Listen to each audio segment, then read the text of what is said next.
Dr. Eric Kelly III and a host of phenomenal speakers from all around the globe for this 7-day virtual event that you don't want to miss. The mission of the Black Business Expo is to raise scholarship money from kids all the way from high school all the way from college. The Black Business Olympics is one of the largest Black business showcases in the world. It is an opportunity for businesses and companies to showcase their businesses globally. We are going to be giving away laptops up to $5,000 away to students. Again, I'm Olivia Appleberry, the founder of 2 Cents Finance and one of the speakers for the expo. I am so excited to see you there. For more info, go to www.blackbusinessexpousa.com or call 919-308-9090 and hope to see you there. I am Black Business. From the moment I wake until the time I sleep. Yes, I am Black Business. I am Black Business. Tell me, are you Black Business? I am Black Business. Do you support Black businesses? Listen, I support Black business because I am Black Business. Black Business Expo, one of the largest business showcases in the history of Black business in the world. The world! Sign up today at www.blackbusinessexpousa.com or call 919-308-9090. I am Black Business. I am Black Business. From the moment I wake until the time I sleep, I am Black Business. I am Black Business.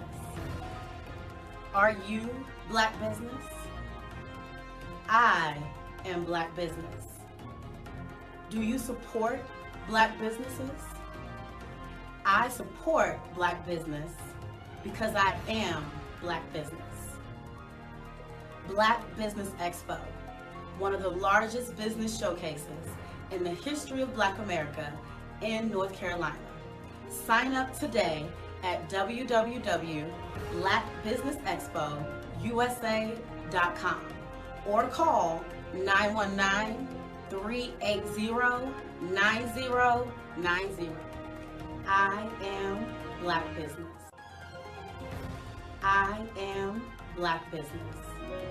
From the moment I wake until the time I sleep, I am Black Business.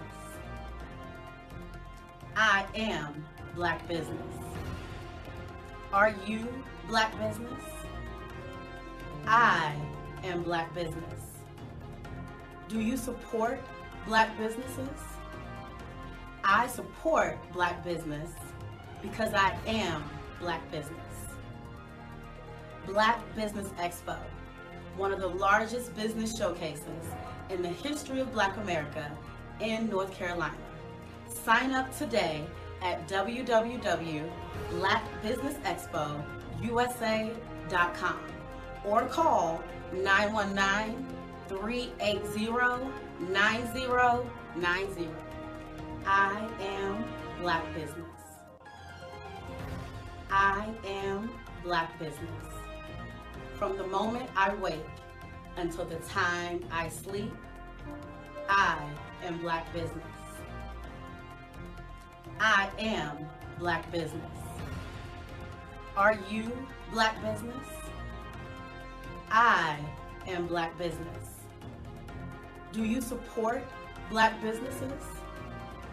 I support Black business because I am Black business.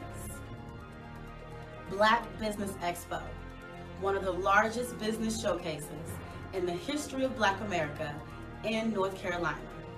Sign up today at www.blackbusinessexpousa.com or call 919-380-9090.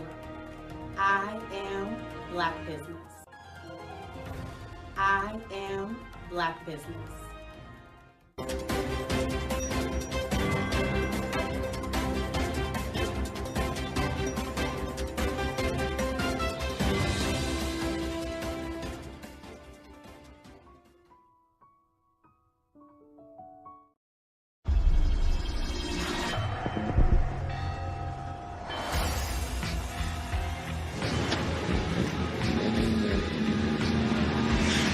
La connexion.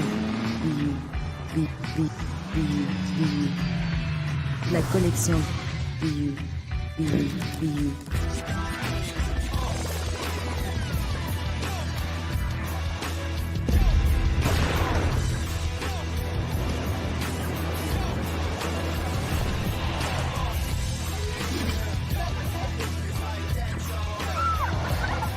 In a world obsessed with the cult of celebrity,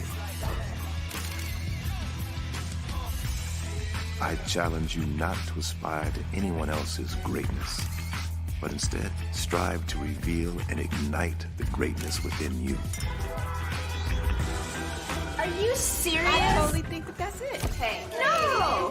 Hey! To me, sexy is a man that knows who he is and what he wants. He's comfortable. You look at him, you see him, he's just comfortable being himself. And you're like, Baby, be you. Be you, baby. Just be you. I like it. Introducing the Be You collection, exclusively available at K&G Fashion Superstore. I'm Kennedy Harris. My genius is being an entrepreneur. I'm the CEO of K-Lock, a company where I develop my very own line of kids supplements. I currently market my multivitamin for kids to help combat weak immunity. During the pandemic, research has shown that having a strong immune system is key to fighting off disease. My vitamins are for kids, but adults can benefit from them as well. I'm adding a proprietary blend to my supplement line. I want to create my own blend so that I have a competitive edge in the marketplace. Staying healthy is important to me so that we live longer and have healthier lives. My website is klockproducts.com. That is K-L-O-C-K. Genius is common.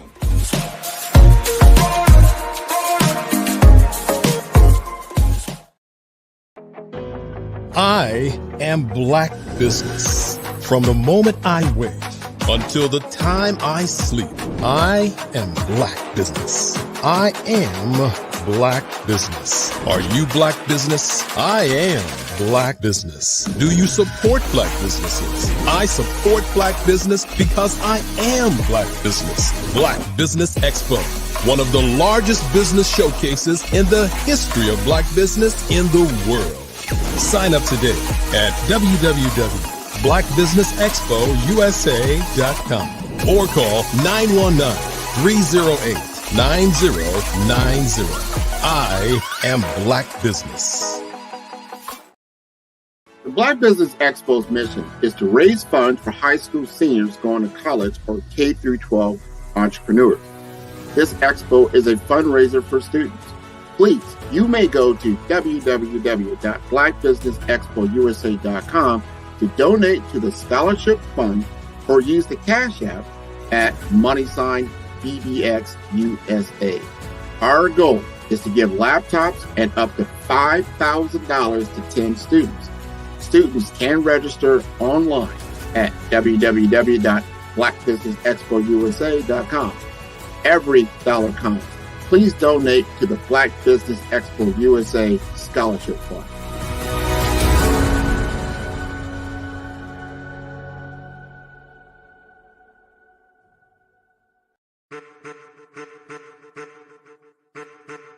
I am a child of the Most High God. He has gifted me in ways that I could not even imagine and didn't know.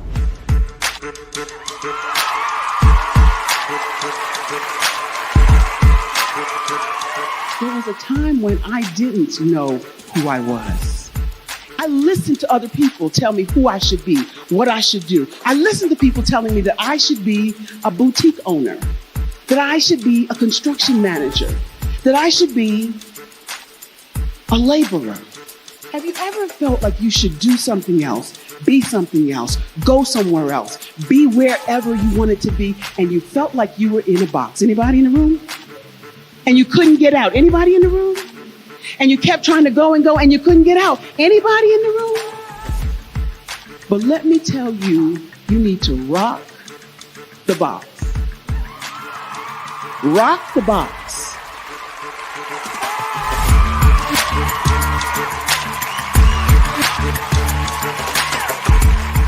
I am engaging, inspiring, and empowering.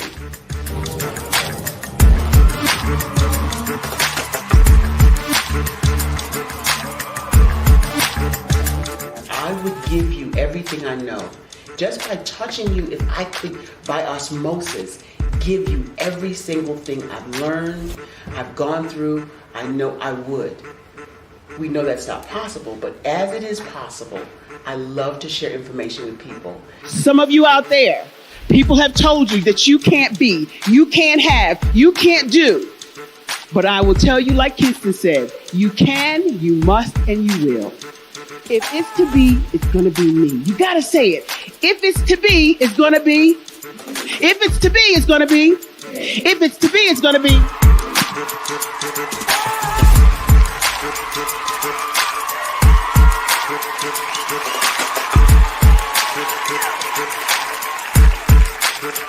Barbara is because she believed what her mama said about her and not what other people told her.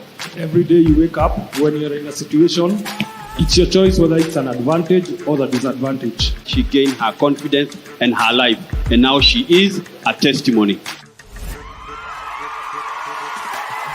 If I can help you elevate yourself, then I feel like I'm elevating my own self as well. What you know and I know together can change the world.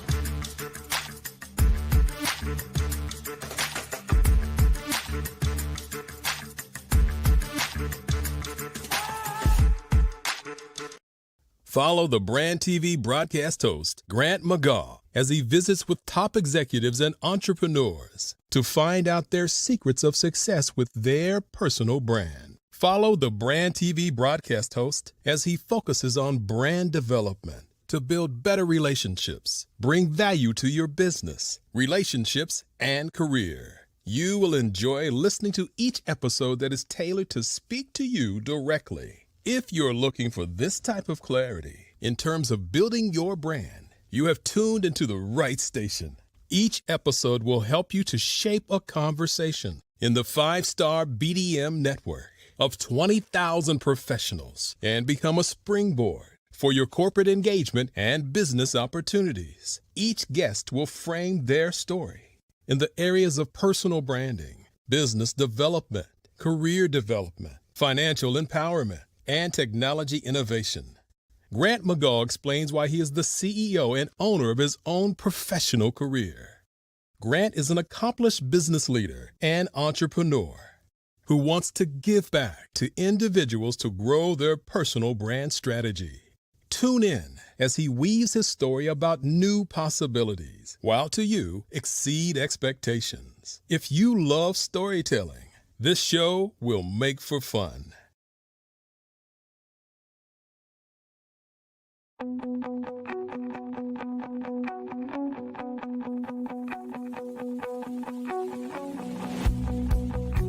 I am Black Business.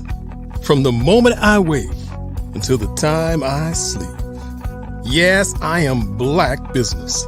I am Black business. Tell me, are you Black business? I am Black business. Do you support Black businesses? Listen, I support Black business because I am Black business. Black Business Expo, one of the largest business showcases in the history of Black business in the world. The world! Sign up today at www.blackbusinessexpousa.com or call 919-308-9090. I am Black business.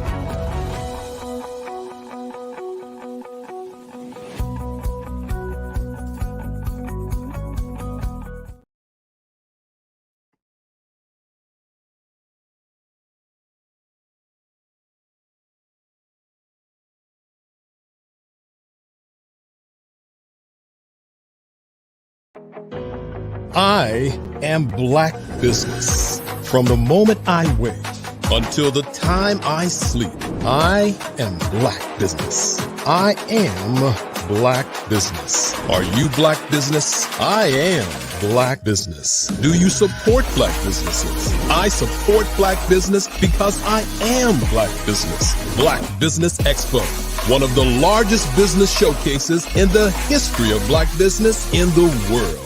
Sign up today at www.blackbusinessexpousa.com or call 919-308-9090. I am Black business.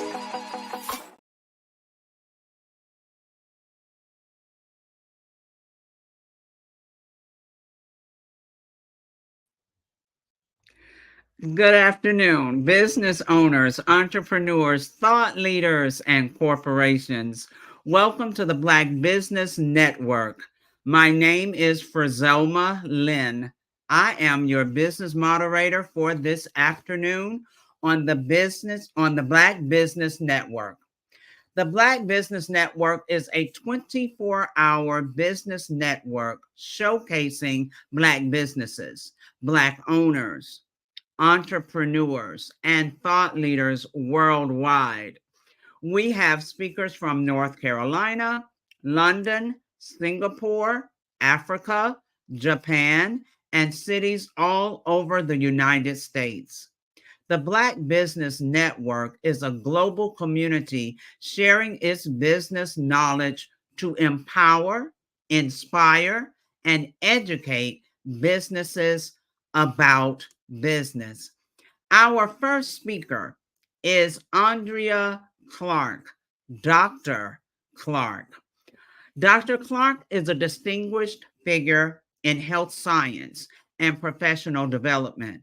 She is the founder and CEO of Upskill, a pioneering platform dedicated to advancing health science professionals.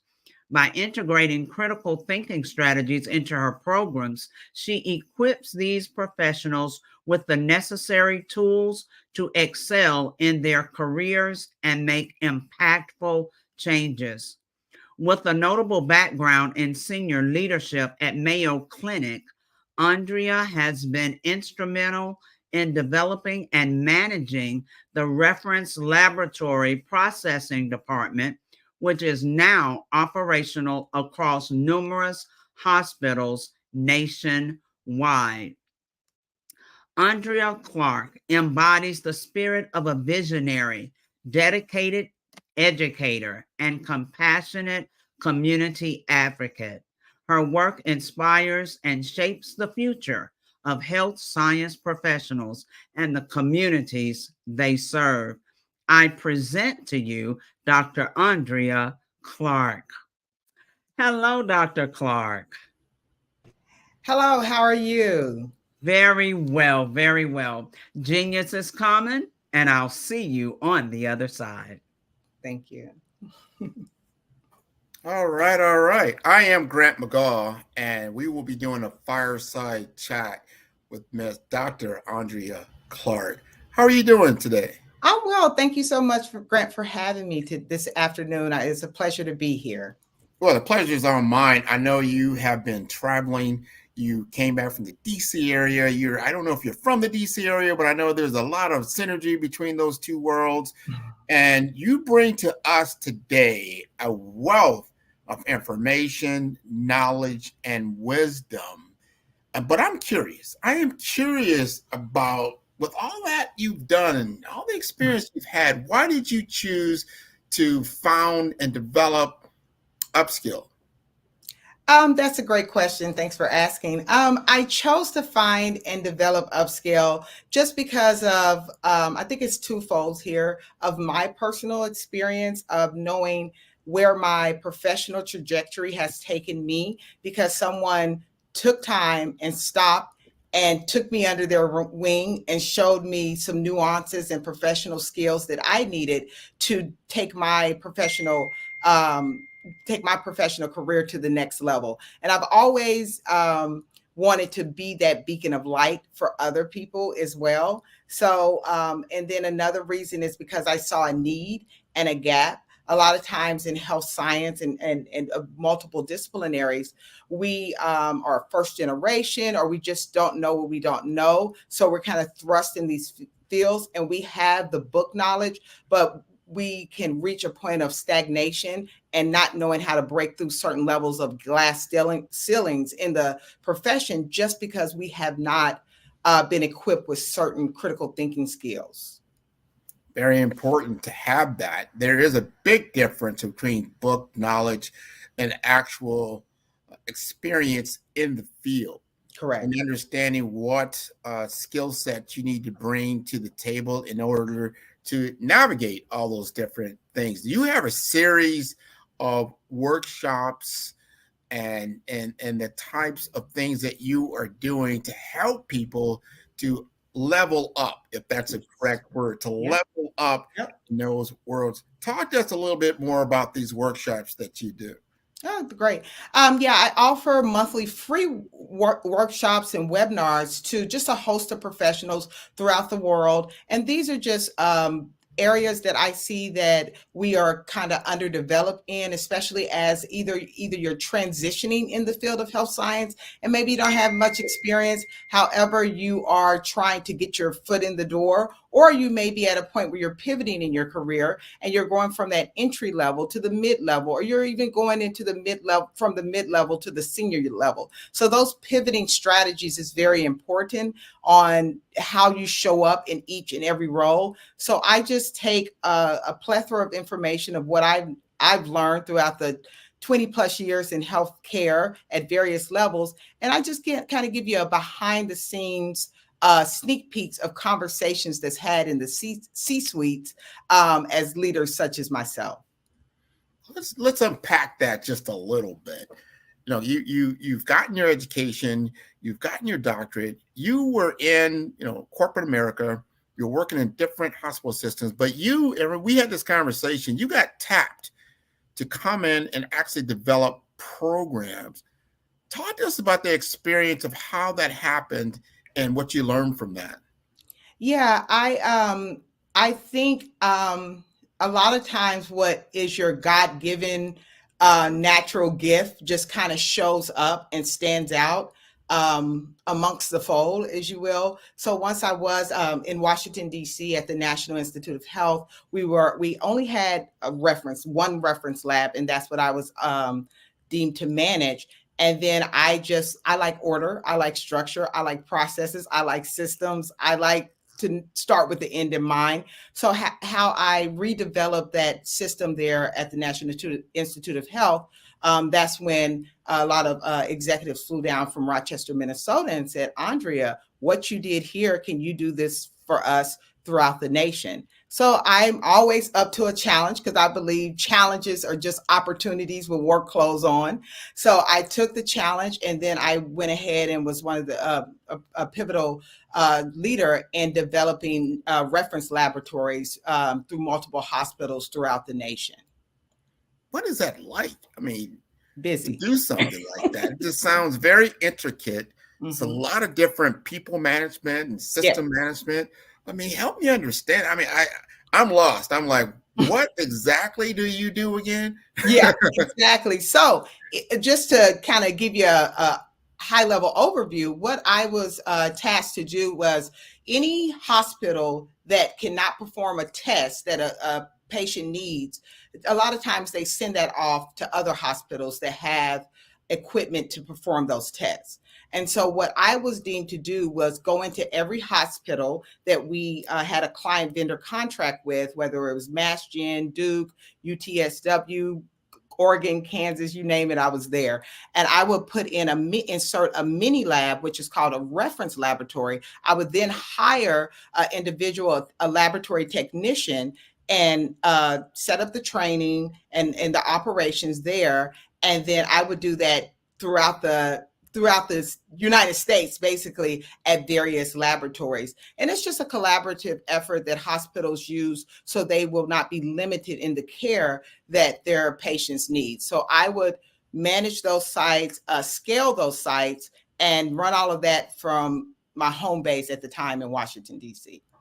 So as you gain that type of experience, and I see you now at Upscale, and you're doing a lot of professional training, professional coaching. Did you see something out in the field and you say, I know you all went to school, I know you're all educated, but I also see that you are lacking in certain areas that maybe I can lend some help? Exactly. To be honest, Grant, I love to see people win, and I'm a winner, and I love to see people win. And if I can give any type of expertise, knowledge, or, things to avoid along the way, to give you the individuals those jewels, I'm always open and available to that. So even when I was a senior leader in my previous role, a lot of my employees at the time were new college graduates. They got a science degree and they don't know what to do with it. So, I would bring them into the lab, we train them up and do everything. And I would always call them and give them skills training and just be a mentor to them, because I really wanted to see them win and really leverage this opportunity. So when I moved on from Mayo and went on over to graduate school, because I was pivoting myself at the time, I'm in a biomedical master's program, and now I'm the old lady in class. However, I see all these young adults, they have the science class down, but I've seen, different heights. So I was like, I got to start coaching them, so they can not only know the science, but they can really have that professional etiquette that they need to get the visibility to go to the next step. So I created a job for myself in grad school. And that's when I said, you know what? This is what I'm passionate in. This is what I love to do. I love to see people, be the conduit, right, to allow people to really excel and go to the next level. So I'm gonna tell something that me and you are working on. We're gonna let the audience know. Me and you are working on something, because if anybody's tuned in to Grant McGaw and then just now tuned in to you and they say, hey, I think I hear something similar. You're right. You are right, because we are working on a program. I am big into healthcare. I've been big into information technology. I've got branding, I've got marketing, the whole business and technology ecosystem. Mm-hmm. And what Andrea brings to the table is being able to help people with their professional acumen and skill set, mm-hmm. and getting them more visible. We're going to work together. I'm working from a brand perspective, from a personal brand perspective, to understand their identity, and then how that all translates. Because as you stated, they got the book knowledge. You got the book knowledge. A lot of times you've already got your professional degree, but what college can never give you is that level of experience and that next gear that you're going to need to get to excel in your chosen profession. So we're looking to actually roll out a joint program, probably in the late summer to early fall area, to get people involved.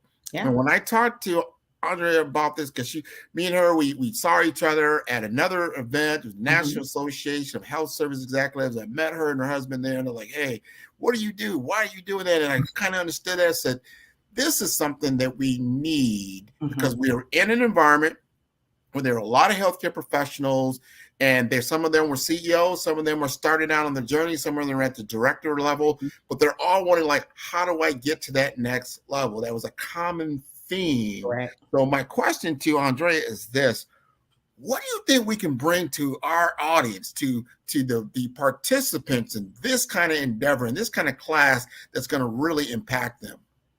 Well, I think we can bring a very holistic and well-rounded approach. It's like I said, starting out in my career, if I had the opportunity to take advantage of what we're offering, not only that digital professional presence, but also the skill set and the prerequisites of having a leadership and an executive mindset that you can employ as immediately as you advance your career. But guess what? As you move around and you collaborate with other professionals in multidisciplinary areas, these skills are going to be lifelong serving skills. That's going to take you, I hate programs that I've been in.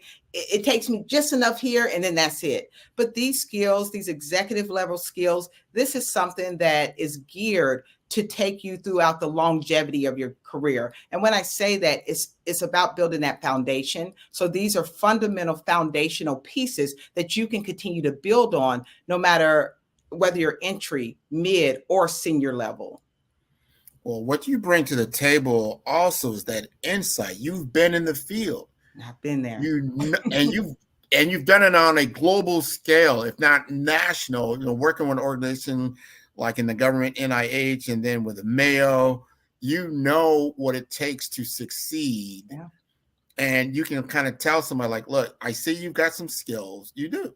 Mm-hmm. But here's where you're lacking. Mm-hmm. And if we can shore up this, instead of you taking 5 to 10 years to get to a desired state, you can do this in 18 months to Correct. 3 years. I think that's a good value proposition. Oh, that's a good thing. And just avoiding those traps and those nuances that you don't know, because like you said, yourself and myself, with such multiple decades of experience in between us, by going back and sharing those tools, and not only giving you the tools to show you how to work the tools for your favor, for your benefit. Oh yeah, it'll definitely exponentially serve you and kind of speed up the process as you're trying to navigate your career moving forward. So if I'm a healthcare professional, and let's say I just graduated out of a program, or maybe I'm now in a seat, I'm a manager, I'm a director, I'm seeing how do I get to that VP level? And there's a multitude of programs out there. Everybody's got a claim. Everybody says they can help you.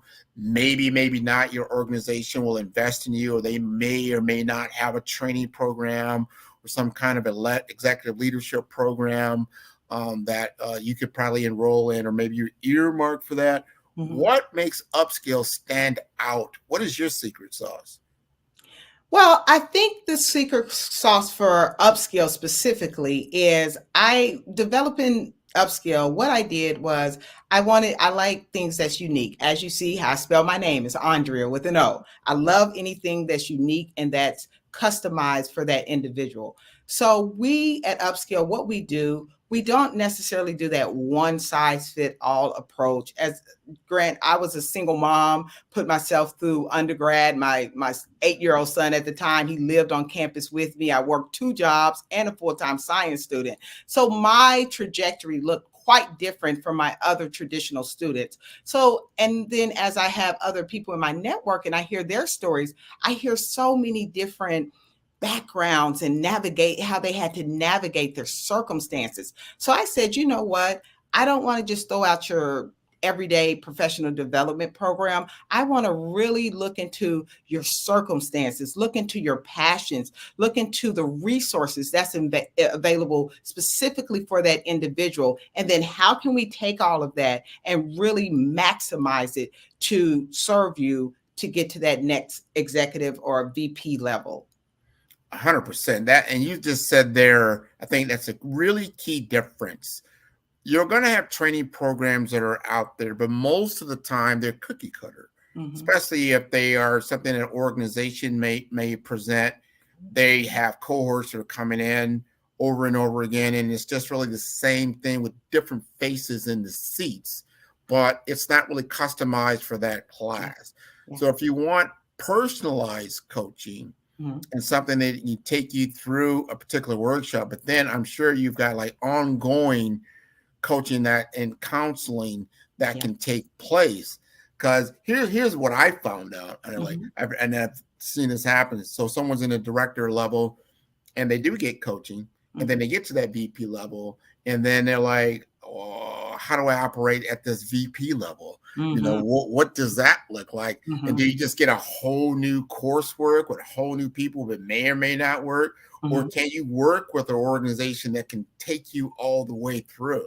Yeah, that's good. And I think something that's essential for whatever level you go to, even if you're at that senior level, just start with the big picture, meaning what's expected from me. I always say when I'm working with individuals that takes advantage of my courses and my webinars, like I like to compartmentalize things just to make it easier to process on a cognitive level. So when you have your entry level, we're looking for consistency. We're looking for just your basic fundamental working skills. When you have those management levels, we're looking for someone to refine and align systems, processes, making them more efficient. But when you're looking for those senior executives, we're looking for what? Someone that's future focused, someone that can take this organization and expand it to the future vision that you see as a leader. So if you just start there and kind of work our way backwards, I personally use that tactic even when I was with Mayo running over 30 labs nationally. I was like, okay, what's the game plan here? What is the goal? And then I take that big picture and then we kind of just work it backwards. And then you can really create a customized blueprint for yourself. Oh man, that's golden knowledge right there. That's that growth mindset. You know, I got that from one of my other guests around the show, Daphne Jones, talks about that, the growth mindset, a fixed mindset. And you have to understand the difference between those two. Not to say one is better than the other. You just have to be aware. Some things are fixed, some things are in a growth spirit, and depending on where you're at and what your goals are. I want to ask you this, because this is very important. And I know a lot of people that are teetering in and out of this. You worked in corporate America. You've been a W-2 employee. You also now have been an entrepreneur writing your own paycheck. How did you make that transition, and what have you learned through this experience? Well, that's a great and loaded question, Grant. So I went through several areas in the health science field. From my original background is scientific research, and then I transitioned it actually into clinical laboratory, and then I went on to run labs and operational. So I've been able to have multiple positions in the healthcare space, health science space. So from your non-clinical to your clinical, now public health. So I've been able to pivot quite nicely. So just, I guess, looking at my trajectory, I would say, I'm going to stop here. Could you kind of break that down one more time for me? I think I lost my. No. The main thing is, how did you make that transition, from working in corporate America to being an entrepreneur? Okay. Thank you. Sorry. I lost my train of thought there for a second. So to be honest, I'm a leaper. I believe, I tell my son this, I tell myself this, go and grow. So that's my mantra for myself. Whenever I get too comfortable, whenever I can do this like the back of my hand. Like, I did, believe it or not, even though I had such a big role and responsibility at Mayo, after I refined that thing, I had it running like a well-oiled machine. And that's kind of when you have to be careful, because the ego, kind of steps in and you're like, okay, I got this. There's no challenge here. But that's when you have to be self-aware and say, hold on, there's no challenge here anymore. So am I really growing?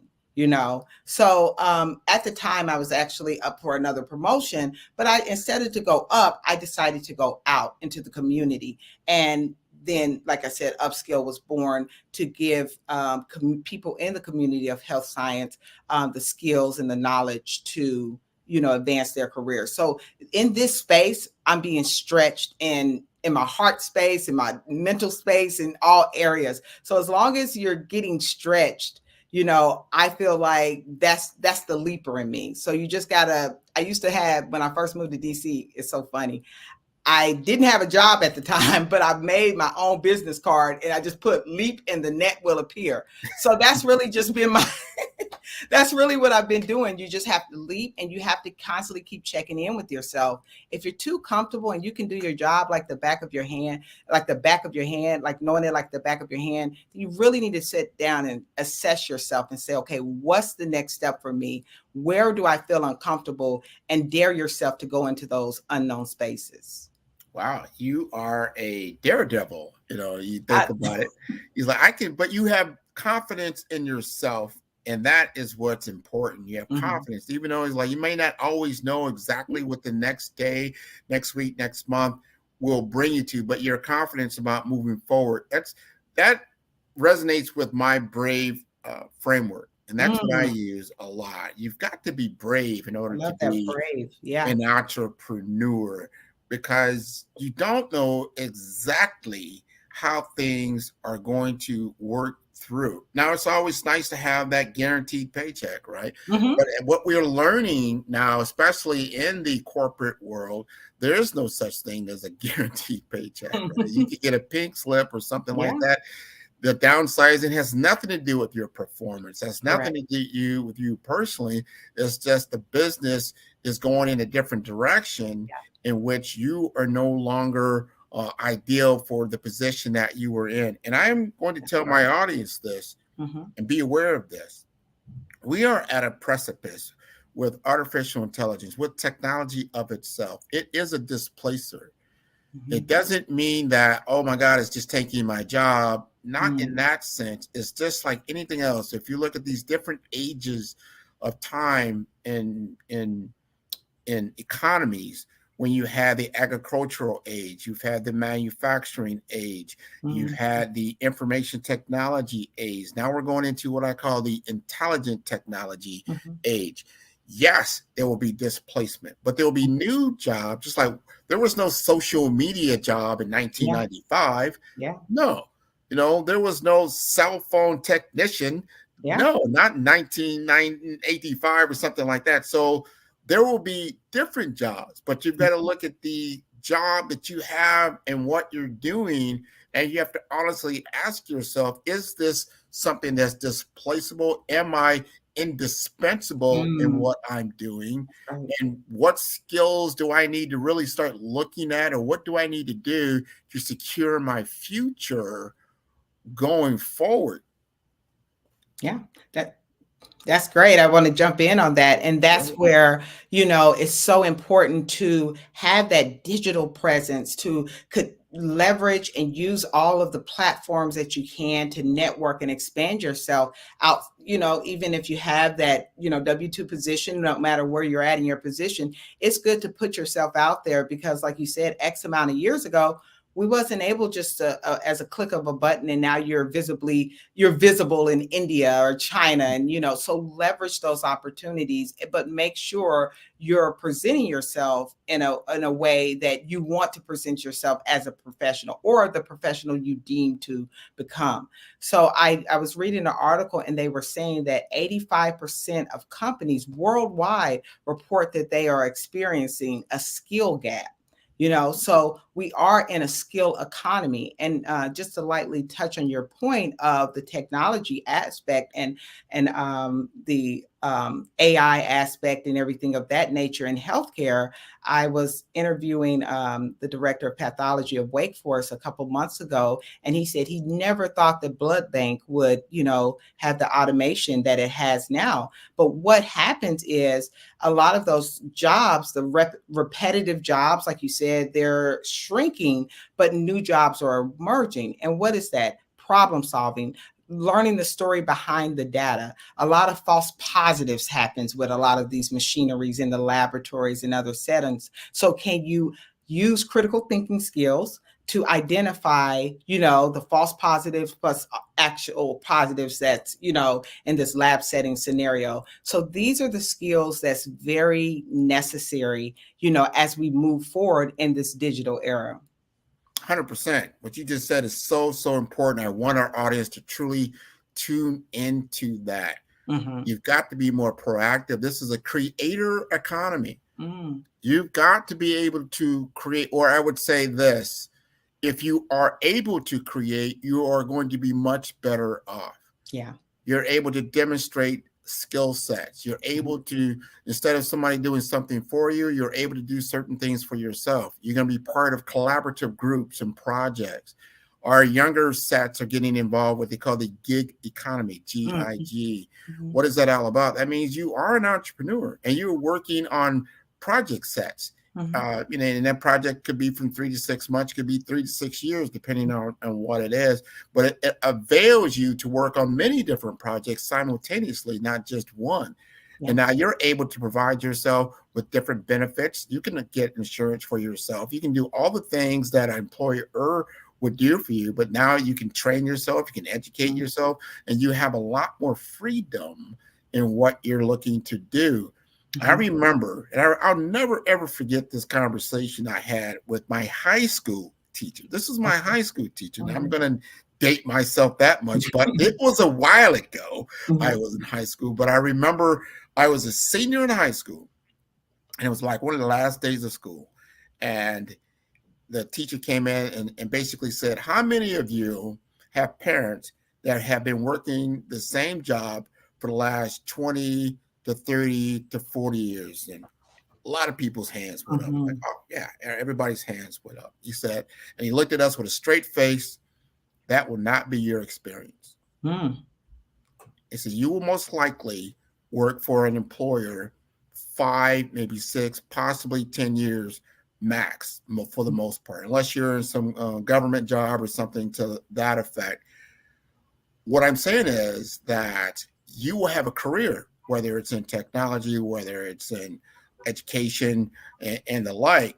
However, the same employer is going to change. You will have a career or a business over the span of your lifetime, but you won't work for one entity for the span of your lifetime. And you need to really embrace that and then look back like, yeah, I've probably had in my particular tenure, probably maybe, 10 different organizations that I work for. We just talked to you. You said, yeah, I work at NIH and I've been at Mayo and now I've got my own business. That's the norm. Yeah, that's the norm. Yeah. You have to recognize you are your job security. Right. So say it loud. Yeah, you are your job security. That's how you have to look at it. It doesn't matter how big the organization is. Everything is constantly changing so fast. Information nowadays is coming to us so quickly and fast. Like you said, you can get certifications, or you can get advanced degrees, or you can just teach yourself and consult. So you have to look at yourself as your own job security. If you start there, then whether you pivot from education to tech to healthcare, you're going to be okay because you're securing your skills that you've provided for yourself. Excellent.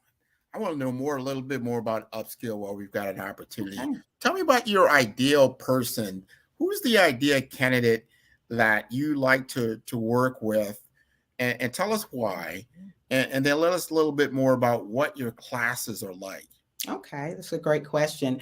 Ideally, upscale, I offer structured training module programs, and I offer this to education systems that work with health science professionals from multiple disciplinaries. And also I offer this to organizations in the life science or healthcare, or even some technical schools have tapped me and said, hey, we, need to help with the problem solving, or, gearing these professionals to dismantle limited belief systems about themselves with the imposter syndrome. So we do a lot of engagement and activities to kind of push them out of their comfort zone. So primarily upskill is geared for programs and offering that to institutions so they can use that in an asynchronous manner to educate their students or professionals to give them that professional development that they so rightfully deserve.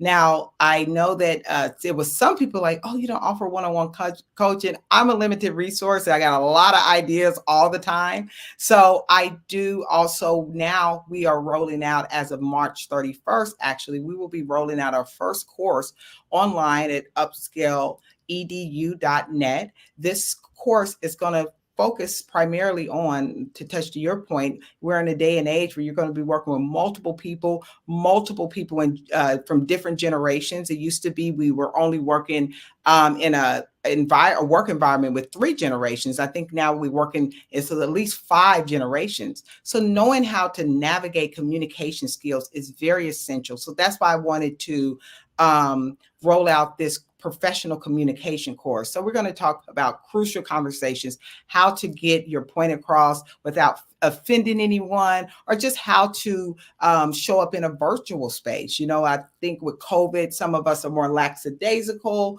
You know, we want to turn our camera off. So all of these are communication skills that we need to really kind of upskill ourselves, up-level ourselves on. So I'm really excited to announce by March 31st, we will have our first online course. It's Talk Like a Pro, the strategies on how to communicate as a professional. And with these courses, because I'm always thinking, how can I add more value, right? We have courses online all the time.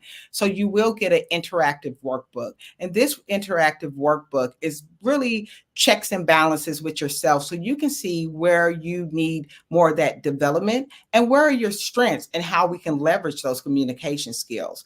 And then, as I always say, wait, there's more. But wait, there's more. We'll also have pre-selected dates on the calendar where you can have a live Q&A session. It's a small group. I like to keep it intimate and make sure that we're answering everybody's questions. So it'll be myself, or I may tap someone on an expert level to come in and answer these questions for you. So this is all with the course package that will be launching March 31st. I'm really excited about it.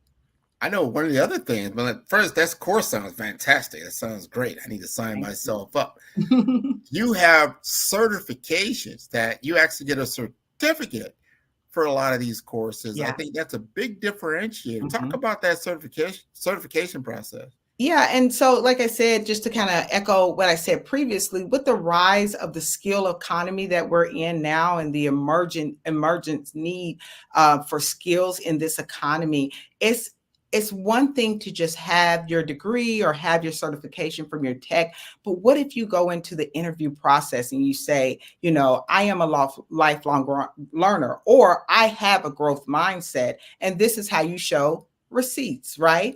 You have a certification that you can articulate during the time of your interview to say, not only do I have this hard skill that I've studied at X, Y, and Z university or technical institution or healthcare institution, but I went above and beyond to learn certain nuances as a professional that I need so I can give you the best deliverable as I'm here as an employee. So that's why the certification is in place, just so you can kind of upskill yourself and, you know, sell yourself better in those interviews. So I know me as a national hiring manager, if I was to ever get that, okay, I see you have this science background and lab experience, and then you say, wait, there's more. I also did this on my own volition. You're definitely going to stand out to someone like me or other senior leaders. 100%. That is it. You stand out. You don't want to be in a pool. I talk to people about this. You know, you've gotten your MBA, you've gotten your PhD. Great. Now you're in a pool of 2 million other people. Exactly. So, you know, that's great. And there's nothing wrong with that. I'm not saying that. What I am saying is, now how do you become more visible? Yeah. Because after you leave that interview, the next person coming in with a PhD is coming in. I talk to people at the Big Four. They say, you know, those are table stakes. That just gets you an interview. That's it. From there, you got to be able to sell yourself effectively in order to get that employment, not just to get employment, but to get a client. Always remember what I said earlier. You're constantly selling yourself. Even though that you are a W-2 employee, understand that it's a contract. Anytime you sign employment papers and saying you're now agreeing to be an employee, that's a contract. You have a contract with that particular entity. When you get a client, you sign a contract. There's no difference. And at any point in time, that person could say our contract is no longer in effect. Yeah. At any point in time. So it's a mindset shift. You are in business for yourself. Yeah. You just need to realize it. Every contract has its own, language to it. So what is the language of what that contract is saying as opposed to another contract? But we're all in business together. I'm going to bring back Miss, there she is. She's been waiting patiently. Welcome back. Oh, that was such a wonderful interview. I enjoyed it and took notes. Okay, great. Thank you. That was wonderful. Genius is coming, and I'll see you on the other side. Thank you. Thank you. The Black Business Expo mission is to raise funds for high school seniors going to college or K through 12 entrepreneurs. This expo is a fundraiser for students. You may go to www.blackbusinessexpousa.com to donate to the scholarship fund, or use the Cash App that's on the screen below, $BBXUSA. Our goal is to give laptops up to $5,000 to 10 students. Students can register online at www.blackbusinessexpousa.com, www.blackbusinessexpousa.com. Every dollar counts, so we want to remind you to donate to the scholarship fund. We want to thank our Black Business Expo USA sponsors for March 2024.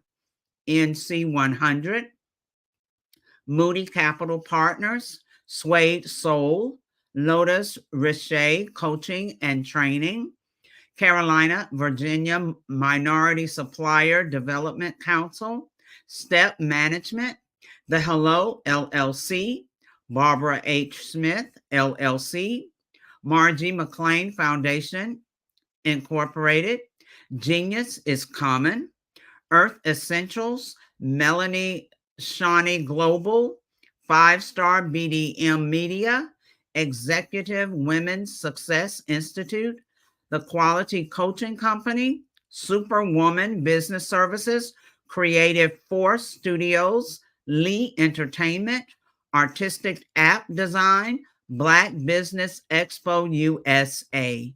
Genius is common, and I'll see you on the other side. 5-Star BDM, Brand Development Masters, is a professional consulting and advisory group keenly focused on business development services for the small to mid-sized business and entrepreneurs. Although every business is unique, they often share business development challenges that can be addressed through smart branding. Services include process improvement and operations, digital strategy and transformation, business intelligence, digital marketing, and personal branding. Our business and personal branding company has helped a number of professionals and organizations to optimize and grow. This results in more business, more opportunities, better reach, positive outcomes. Visit www.5starbdm.com today to learn more.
Dr. Eric Kelly III and a host of phenomenal speakers from all around the globe for this 7-day virtual event that you don't want to miss. The mission of the Black Business Expo is to raise scholarship money from kids all the way from high school, all the way from college. The Black Business Olympics is one of the largest Black business showcases in the world. It is an opportunity for businesses and companies to showcase their businesses globally. We are going to be giving away laptops up to $5,000 away to students. Again, I'm Olivia Appleberry, the founder of 2 Cents Finance and one of the speakers for the expo. I am so excited to see you there. For more info, go to www.blackbusinessexpousa.com or call 919-308-9090 and hope to see you there.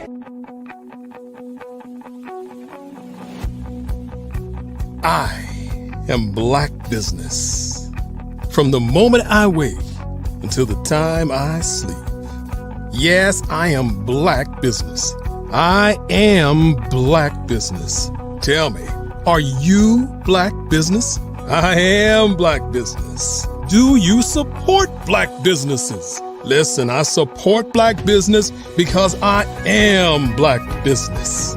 Black Business Expo, one of the largest business showcases in the history of Black business in the world. The world!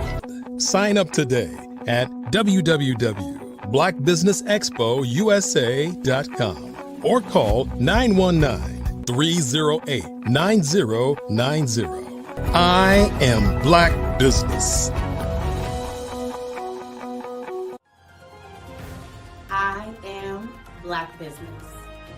From the moment I wake until the time I sleep, I am Black Business.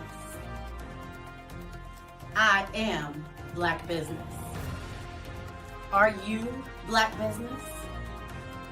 I am Black Business. Do you support Black businesses? I support Black business because I am Black Business. Black Business Expo, one of the largest business showcases in the history of Black America in North Carolina. Sign up today at www.blackbusinessexpousa.com or call 919-380-9090. I am Black Business. I am Black Business. From the moment I wake until the time I sleep, I am Black Business. I am Black Business. Are you Black Business? I am Black Business. Do you support Black businesses? I support Black business because I am Black Business. Black Business Expo, one of the largest business showcases in the history of Black America in North Carolina. Sign up today at www.blackbusinessexpousa.com or call 919-380-9090. I am Black Business. I am Black Business. From the moment I wake until the time I sleep, I am Black Business. I am Black Business. Are you Black Business? I am Black Business. Do you support Black businesses? I support Black business because I am Black Business. Black Business Expo, one of the largest business showcases in the history of Black America in North Carolina. Sign up today. How many times have you been asked to help someone you didn't even know? A student, a business entrepreneur? Or did you ever even ask, where did they end up? that business, that friend, that entrepreneur. Well, just maybe they ended up in a gang, bankrupt, homeless, or worse, dead. Maybe they turned to crime, drugs, and alcohol. Did you ever wonder? Did you destroy their dream, or was your life always so easy? At the Black Business Olympics, we started a movement to help students complete. Give them hope and foster success. Help them to leave their dreams of providing laptops, computers, and up to $5,000 in scholarship funds. Today, we ask you to help a student, a business owner, or an entrepreneur to realize their dreams by sponsoring them, supporting them, and buying from them. Consider this. With $1.6 trillion in our Black community, we only ask for a small donation for our students, our businesses, and our entrepreneurs. And you can change a life today. So I ask you, what are you going to do? Sit on the sideline and watch our students in high school be losers, miss out on their dream from lack of resources? Or are you going to donate to the movement and change their future and yours as well? Give us a call today at 919-308-9090. Change their life by investing with action to the Black Business Olympic Fund. The Black Business Olympics, one of the largest business showcases of Black business in the history of the world.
Dr. Eric Kelly III and a host of phenomenal speakers from all around the globe for this 7-day virtual event that you don't want to miss. The mission of the Black Business Expo is to raise scholarship money from kids all the way from high school, all the way from college. The Black Business Olympics is one of the largest Black business showcases in the world. It is an opportunity for businesses and companies to showcase their businesses globally. We are going to be giving away laptops up to $5,000 away to students. Again, I'm Olivia Appleberry, the founder of 2 Cents Finance and one of the speakers for the expo. I am so excited to see you there. For more info, go to www.blackbusinessexpousa.com or call 919-308-9090 and hope to see you there. I am Black Business. From the moment I wake until the time I sleep. Yes, I am Black Business. I am Black Business. Tell me, are you Black Business? I am Black Business. Do you support Black businesses? Listen, I support Black business because I am Black Business. Black Business Expo, one of the largest business showcases in the history of Black business in the world. The world. Sign up today at www.blackbusinessexpousa.com or call 919 308-9090. I am Black Business. I am Black Business. From the moment I wake until the time I sleep, I am Black Business. I am Black Business. Are you Black Business? I am Black Business. Do you support Black businesses? I support Black business because I am Black Business. Black Business Expo, one of the largest business showcases in the history of Black America in North Carolina. Sign up today at www.blackbusinessexpousa.com or call 919-380-9090. I am Black Business. I am Black Business. From the moment I wake until the time I sleep, I am Black Business. I am Black Business. Are you Black Business? I am Black Business. Do you support Black businesses? I support Black business because I am Black Business. Black Business Expo, one of the largest business showcases in the history of Black America in North Carolina. Sign up today at www.blackbusinessexpousa.com or call 919-380-9090. I am Black Business. I am Black Business. From the moment I wake until the time I sleep, I am Black Business. I am Black Business. Are you Black Business? I am Black Business. Do you support Black businesses? I support Black business because I am Black Business. Black Business Expo, one of the largest business showcases in the history of Black America in North Carolina. Sign up today at www.blackbusinessexpousa.com or call 919-380-9090. I am Black Business. I am Black Business. Sometimes you got to hear the news from the Black perspective, and more specifically, Black publishers. And that's exactly why you have to download the Hey Tie app, the largest mobile app delivering breaking news, videos, and podcasts from 200 of your favorite Black publishers. Yes, 200 Black publishers delivering news as it happens, literally all in one app. Go to hayti.com or download the app in the Google Play Store or Apple App Store. It's completely free, along with information that you can trust, so go check them out. Social media is evolving. It's more vibrant, more colorful, more energetic, and so are you. It's not just photos anymore. It's video, it's audio, it's subscriptions. And now there's Fanbase, a new monetized social network. Fanbase delivers the complete native app experience with full content monetization for every user. No algorithms that shadow ban your engagement or growth, and no ads. Follow anyone for free and subscribe directly to your favorite creators for $4.99 a month. Plus, show some love by tipping on any post. Also, make a Fanbase page and monetize your content the same way. Finally, connect with your followers by posting the amazing content you already create. And now, get paid for it. It's time to energize and monetize, because everyone's a fan of something and everyone has a fan base.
child of the Most High God. He has gifted me in ways that I could not even imagine and didn't know.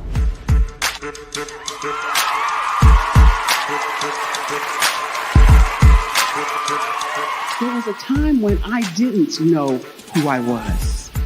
I listened to other people tell me who I should be, what I should do. I listened to people telling me that I should be a boutique owner, that I should be a construction manager, that I should be a laborer.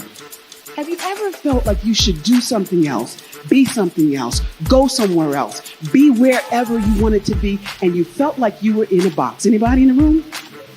And you couldn't get out. Anybody in the room? And you kept trying to go and you couldn't get out. Anybody in the room? But let me tell you, you need to rock the box. Rock the box.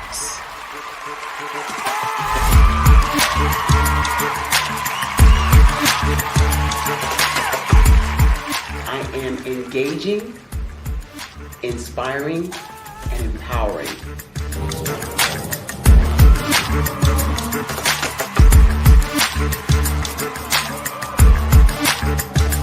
I would give you everything I know.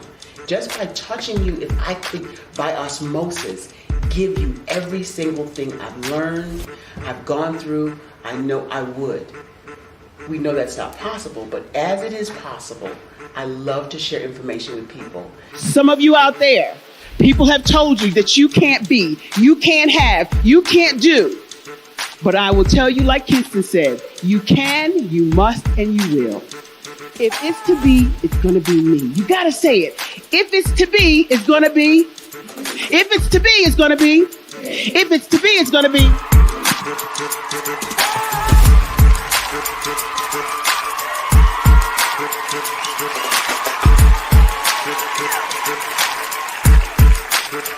Barbara is because she believed what her mama said about her and not what other people told her. Every day you wake up, when you're in a situation, it's your choice whether it's an advantage or the disadvantage. She gained her confidence and her life, and now she is a testimony. If I can help you elevate yourself, then I feel like I'm elevating my own self as well. What you know and I know together can change the world.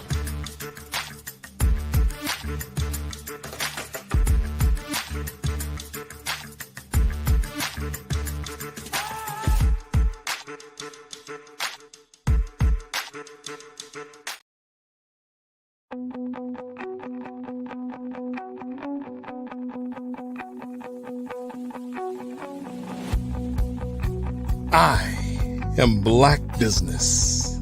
From the moment I wake until the time I sleep. Yes, I am Black Business.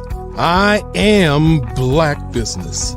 Tell me, are you Black Business? I am Black Business. Do you support Black businesses? Listen, I support Black business because I am Black Business. Black Business Expo, one of the largest business showcases in the history of Black business in the world. The world! Sign up today at www.blackbusinessexpousa.com or call 919-308-9090. I am Black Business.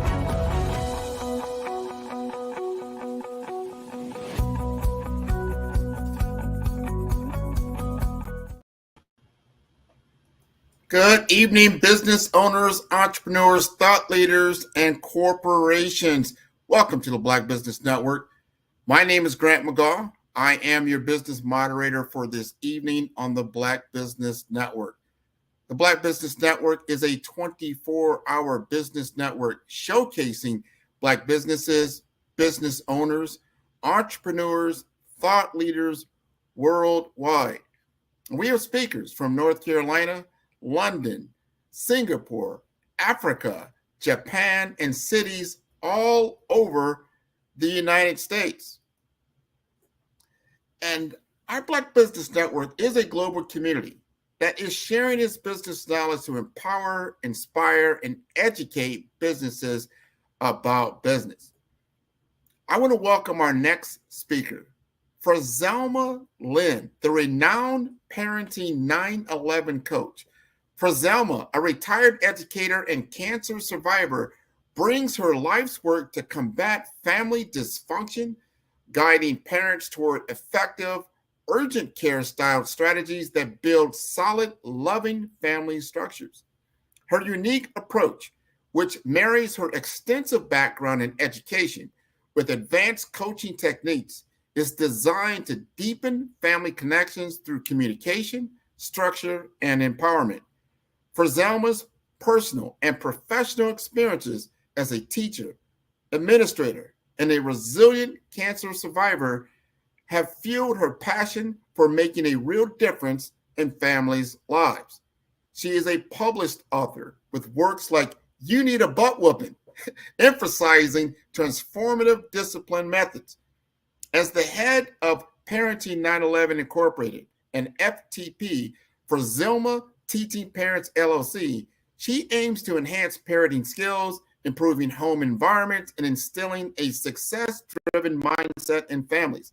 With a large, loving family of her own, Frazelma Lynn stands as a beacon of hope and guidance for parents striving to enrich their family's life and well-being. Let's welcome Frazelma Lynn. How are you? I am well. Thank you so very much for that introduction. Oh, now, let me say this now. It is Parenting 911. Okay. I want to make sure we get that right. We want to get that right because that is your website and that is what you do. That is your business. Start with that. Tell us about your business and why it's so important. If we just look around our world right now, we can see so many things happening. And believe it or not, the things that we see all came out of someone's home. So, you know, there used to be a commercial about cotton is the fabric of our lives. Well, families, they really are the fabric of our society. And so we do a lot of things in our whole world that's on the top end. Like, you know, we're progressive, we're doing AI and all the technology types of things, but we cannot forget about the foundation and families, parenting, relationships between parents and children. All of that creates the foundation for our societies. If there's a crack in the foundation, no matter how much we keep trying to build on top, we find ourselves not moving the needle as we should. So the whole purpose for the business is to take us back to strategies and skills for a structured, nurturing, loving family. And if you look around, so oftentimes we're missing that right now. I agree with you. And no one had like this manual for raising kids. You know I raised 3 kids. My mom, she raised me and my brother. She was a single parent for a while. But we went through things. They were married, divorced, remarried, all those types of things. How do you bond with children? So bonding today, honestly, is like it has always been.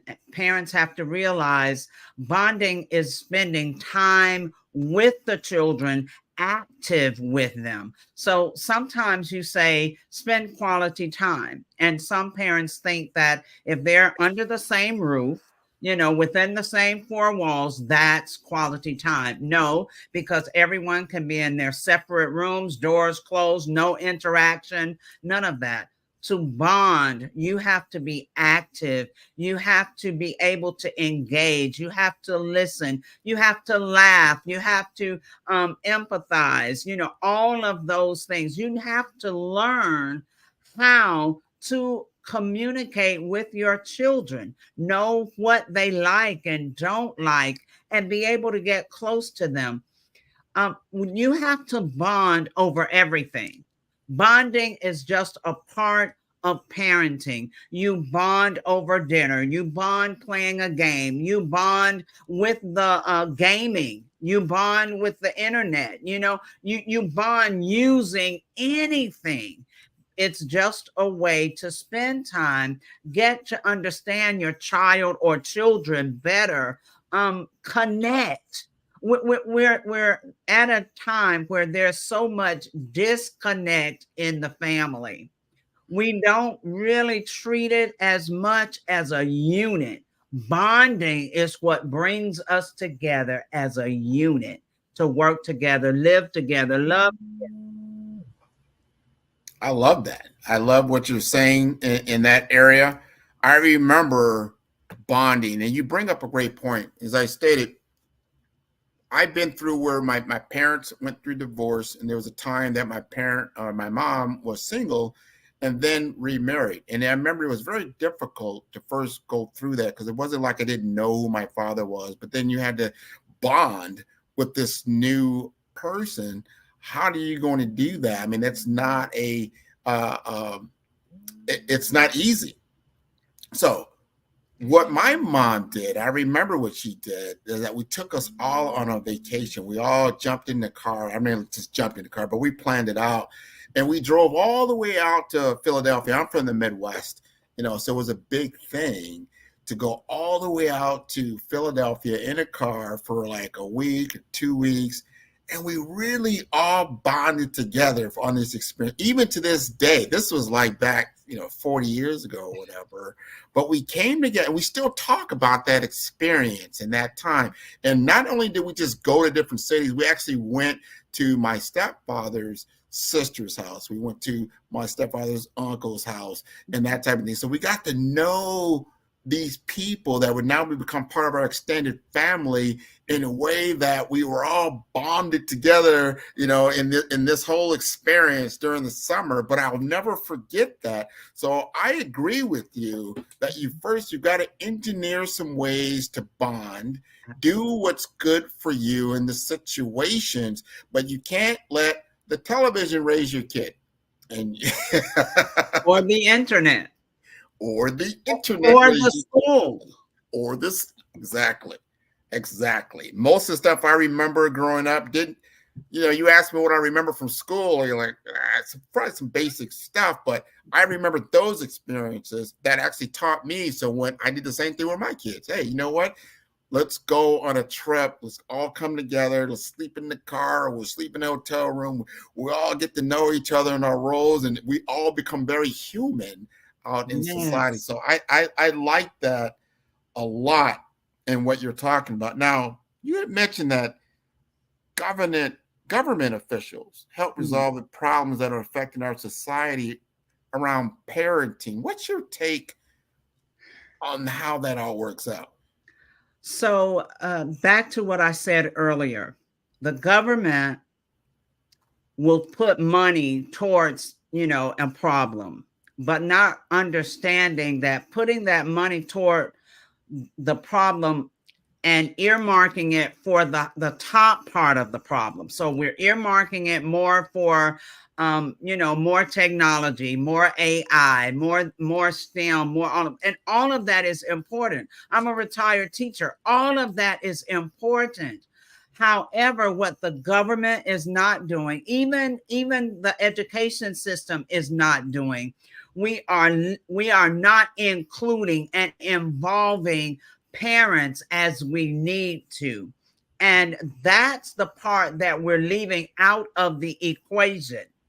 If we are trying to do more for children who are having problems, whether it's behavioral or academic problems, we need to involve parents more. One of the issues is some school districts. Now, I was a federal programs coordinator for a school district, which means handling the federal funds. And a part of that means we have to make plans for parental involvement. Too many school districts, yes, we put things down on paper, but we don't actually make a difference. And we've got to start making a difference with parents. and we have to do it consistently. A one-time-a-year workshop, that's not going to bring any significant change in that home. So when we wrap our minds around the fact that we cannot leave parents out, then we'll see a big difference. One of the programs that Parenting 911, that for Zelma Teaching Parents, we're already in the planning stage of realizing that schools, the staff, whether it's daycare or Head Start or a private school or a public school, whatever, they need training to involve parents. And I don't mean just have a meeting and talk over a parent's head. I mean, honestly, earnestly involve parents in the education and in the betterment of the life of the children. Wow, man, you said it. You said it. I already like PTA and all this other stuff, but if we're not investing in the right way and put in, and like I said, not just doing lip service, you got to talk the talk, because you're not going to make a considerable difference. I've seen so many many programs that have come out, but they're fleeting.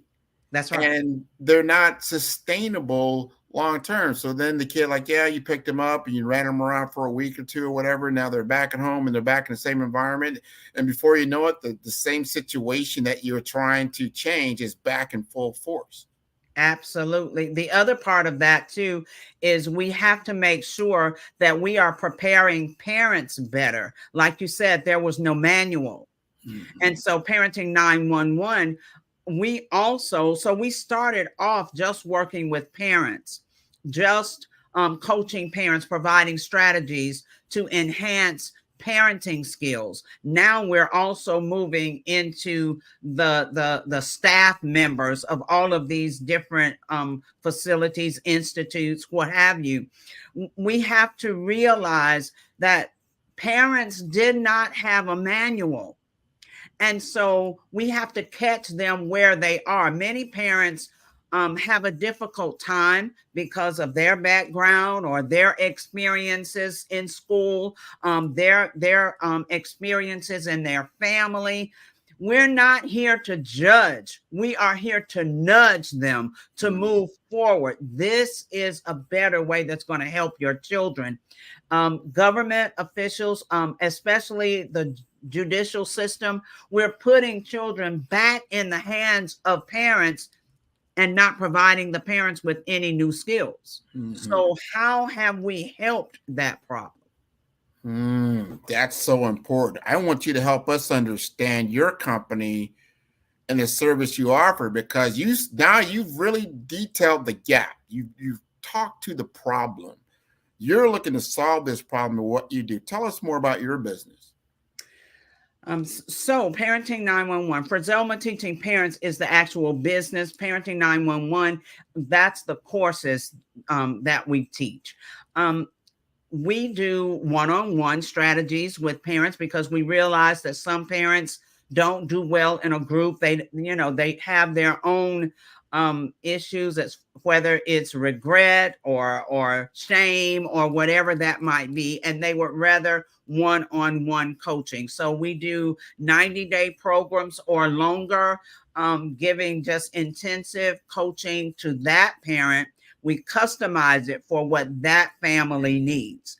Then we do webinars. We actually have an 8-week webinar that's coming up April 8th.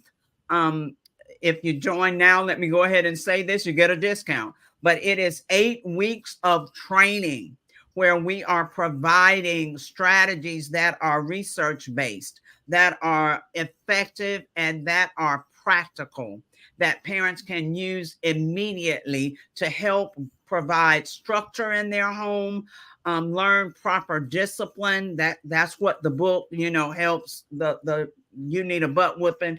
It helps, and help with communication.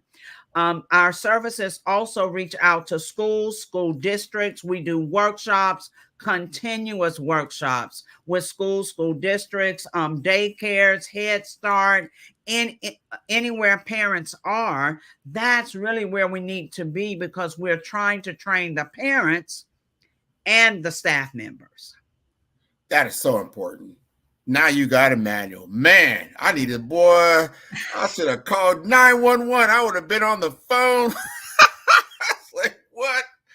Oh, my God. I'm telling you, you remind me so much of my grandmother. She was a no-nonsense person, loved her frantic, but you did not. She like, oh, I'm going to tell you, you're going to know right from wrong. Don't you ever go out this house and people don't know, you don't know right from wrong. You know how to address people. You know how to be respectful. Yes. You understand when you are misbehaving. You do understand that. Yes. I want you to tell us now just a little bit about your book. What motivated you to write that book, and what is that book about? So the book actually came about because in the coaching, I hear parents making so many idle threats to children. We say so many things that we don't mean, we don't follow through with. We're just saying, things that we've heard other people say. I watched a mom say maybe 12 times to a child, something like, don't you hear me? Didn't I tell you to stop? I know you heard me. Don't make me come over there. Wait just a minute. Okay, so how many times are you going to say that? And the child never stopped, never even looked up, completely ignored the parent.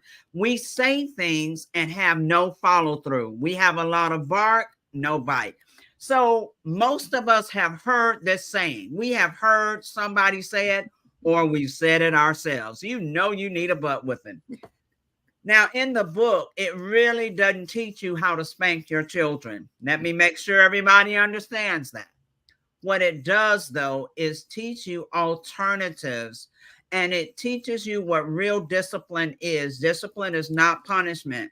Discipline really is training and modeling. It's modeling and practicing. It's all of that we have to do first. And most of us don't want to go through the process of discipline. We just want the results. As one gentleman said, he said, I just want them to do what I say when I say do it. And I said, that's the result of going through the process of discipline. So we have to learn what discipline truly is, and it takes time. So the book walks you through all the steps. There are 3 steps to discipline. Walks you through the steps, shows you exactly how to discipline, doesn't matter what age, if the child is old enough to understand. So you can discipline them.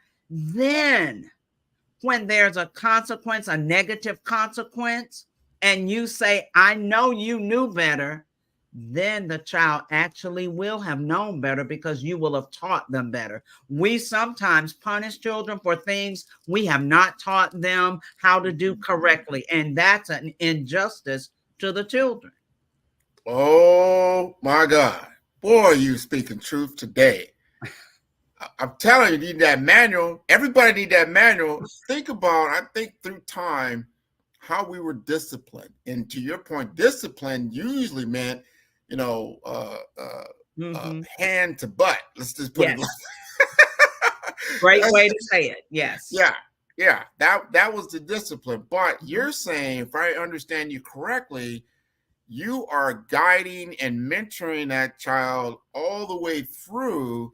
So hopefully when they get to that point where, we've got to put some bark into our bite, they know the difference. They know they have stepped over the line. Yeah. And they should know the consequences for that.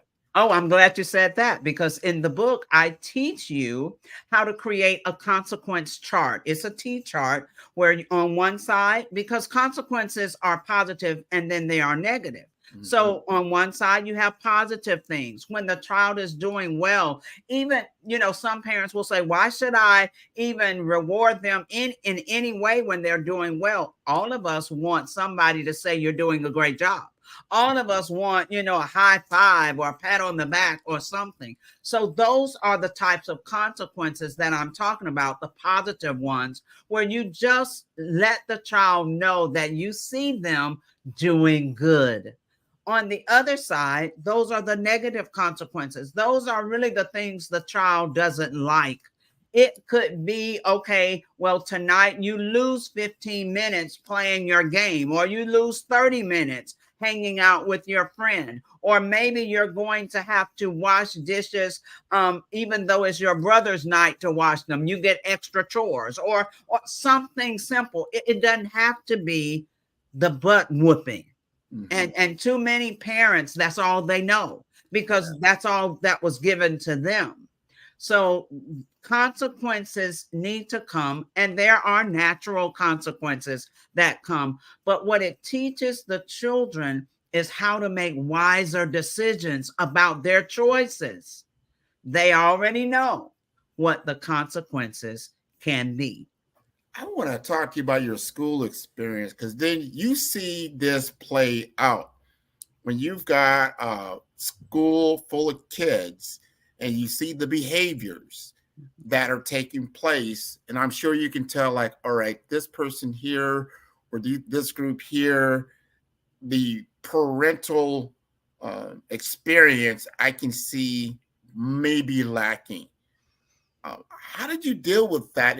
Was that some of the reasons why you developed your program in the first place? It wasn't a reason why I developed it, because I've been retired for quite a few years. However, I took those experiences and brought them into the book. Now, as a teacher and a school administrator, you're going to work with the parents regardless. So having parent-teacher meetings, or checking with the parent to see why is, the child sleeping every day in class? What's going on? Is there, something I can do to help? That, but it's how you address the parent that makes the difference. Parents, they are adults, and we don't want to be spoken to in a disrespectful way. We can't address them that way, and maybe they don't know any better. I've had some grandparents raising children. The grandparents couldn't read or write. So how are they going to help the children? Now I needed to find other resources that could help the children after school hours. It's a matter of going above and beyond, but knowing that most parents are doing the best they can, or the best they know. You said that, the best they know. That is so important when we look at accountability, responsibility. And I've had some other people in the program even today, because we see the results. If we see our young teens that are getting into trouble, they're acting out, and like, why are you doing these things? Why are they being led down this very dark path? Do they truly understand the consequences? Because once you get out into society, you will be taught some very, very tough lessons about what is acceptable behavior and what is not. And we don't want to get to that point in time. And like I said, I thank God that I had good people around. I had my Friselmas in my life, so that I know, and I left those, and they used to tell me, once you leave these steps to this door, because in our day, you probably can appreciate this, the community knew about you. So if you did something somewhere and somebody knew about that, and they knew your parents or your grandparents, and they would it was like their duty. It is my duty to tell how you behave. That's exactly right. And that was that village. Now, today, that village is totally different. And parents have to really screen out even the people in their families, because just because that's your cousin does not mean that person means well for your child. So we have to screen things out more today as parents. We have to supervise better. So many parents don't understand supervision. That's why they just drop their children off at the football game and they go on about their business. That there is no one there to watch their child. There is no one there if their child gets sick, gets hurt, whatever the case may be. And we depend on cell phones to be able, I guess, to take care of our children. Well, cell phones are not the protection for your children. We, the parents, are the protection. So I teach supervision and how to supervise well. I teach structure because so many times there is chaos. Even professionals. I've talked with teachers who are great in their classrooms. They know how to manage their classrooms and get home and fall apart. Chaotic. They don't know how to manage their own children when they get home. So I make sure that professionals also know how to have structure in their homes as well. And again, the communication, parents with adult children, that's one of the main issues. They don't know how to talk to children who are adults because they've given birth to them. They don't know how to communicate with them. Oh my goodness, this is so important. I want you to help us understand age groups when parents are most influential to their kids. And I always thought like that 0 to maybe 6 level, you're like the God to that kid. I mean, you're a God. I mean, everything is you. But from 6 to 12, there's a dramatic difference, and then 12 to 18. Help us understand influence, along those spectrums of age. All right, so I'm going to take influence and I'm going to use that as the home environment as well, because it's everything. Your child is developing, so your child is absorbing everything in the environment. And we have to be careful what we allow in the environment. When the child is young, and yes, you're correct. We are like gods to them. They're looking to us for everything. So we have to make sure that we do a lot of communicating, a lot of the process of discipline, showing them how to do things. We do so much of that then as they develop. When they get to the age, I'm probably going to say maybe 7, maybe up to 11, we don't have to talk as much. We are then intervening. The early part is prevention. Mm-hmm. Then it is intervention, because now they know how to do so much. They know how to communicate if we'll listen to them. They know how to communicate. Sometimes we won't listen. And so that's the intervention. You step in as needed. If they're doing something or creating something or working on something, you'll say, okay, this might be a better way, or that's not safe if you do it that way. You're intervening. Once they become 12 and up, maybe 13, and it all depends on their maturity. All right. But as they become teenagers, then you talk even less, because you need for them to talk so you can listen and hear how they process things. You need to know, what are they thinking? Who's influencing them? What is it that they are thinking is okay that's not okay? And then you step in and help them understand the difference. And when they're adults, you definitely talk much less. You say much less.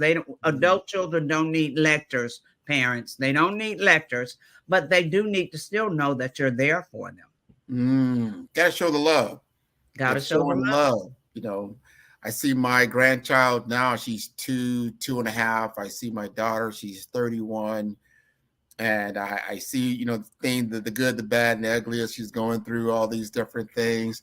And I was like, what I learned the most about that whole relationship? I saw how she was a parent, and that she took what she learned from me and her mom, and that's what she's distilling into my granddaughter. The good, the bad, and the ugly.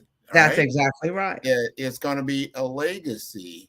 But you have an opportunity and I even talked to my daughter, was certain those things, like I said, sitting there in front of the TV maybe too long. I probably did that a little bit too long. You know what?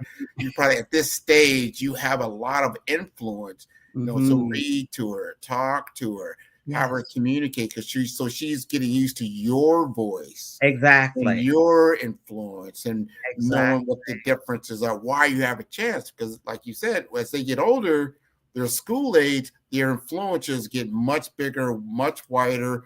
They're not listening. You're no longer God anymore. Exactly. You're a little God. You're very small in their world, they think. Yeah.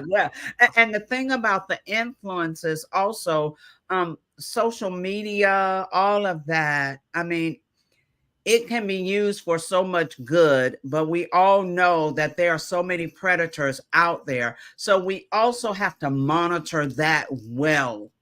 We cannot just allow them to close their doors and be on their phones and their devices for hours and hours and hours, and we have no clue what they're doing. So, I mean, as parents, yes, I understand some parents don't know how to handle the technology. They're not savvy enough, but talk to your children about the dangers.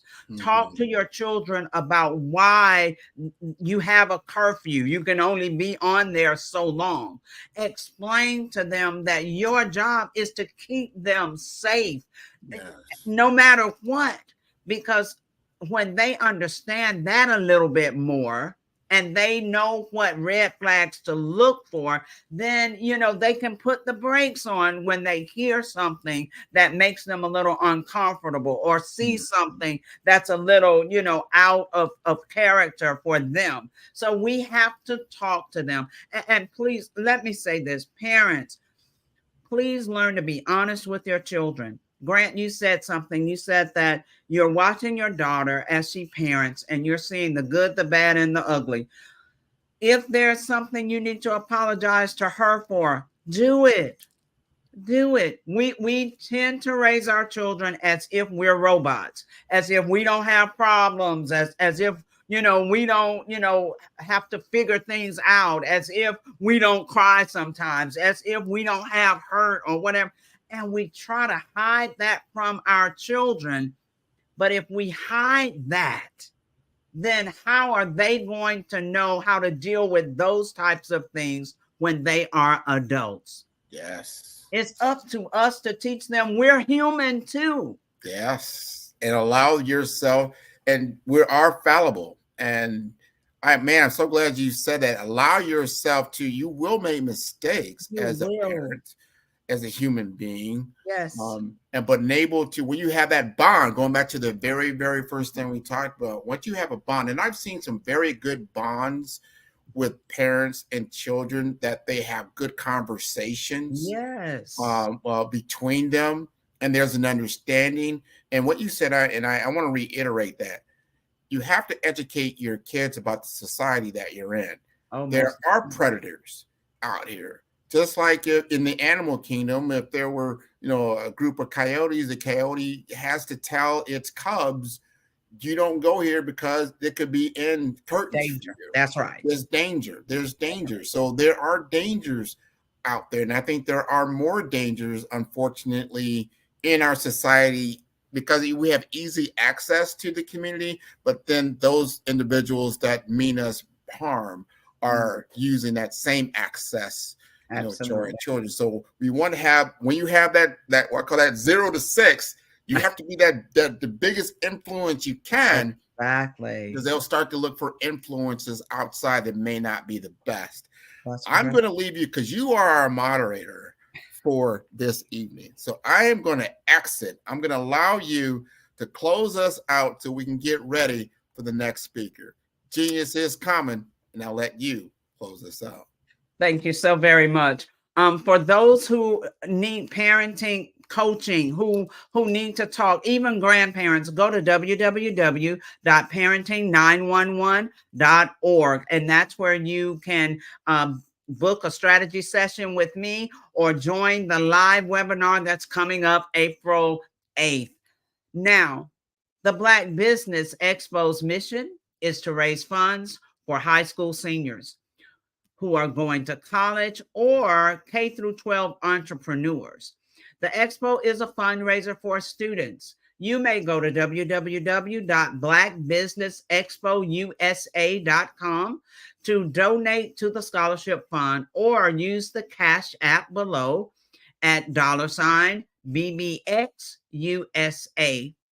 Our goal is to give laptops and up to $5,000 to 10 students. Students can register online at www.blackbusinessexpousa.com. Every dollar counts. So we want to remind you to donate to the scholarship fund. We want to thank our Black Business Expo USA sponsors for March 2024. NC 100, Moody Capital Partners, Suede Soul, Lotus Riche, Coaching and Training, Carolina, Virginia Minority Supplier Development Council, Step Management, The Hello LLC, Barbara H. Smith LLC, Margie McLean Foundation Incorporated, Genius is Common, Mullane Shawnee Global, Earth Essentials, 5-Star BDM Media, Executive Women's Success Institute, The Quality Coaching Company, Superman Business Services, Creative Force Studios, Lee Entertainment, Artistic App Design, Black Business Expo USA. Genius is common, and I'll see you on the other side.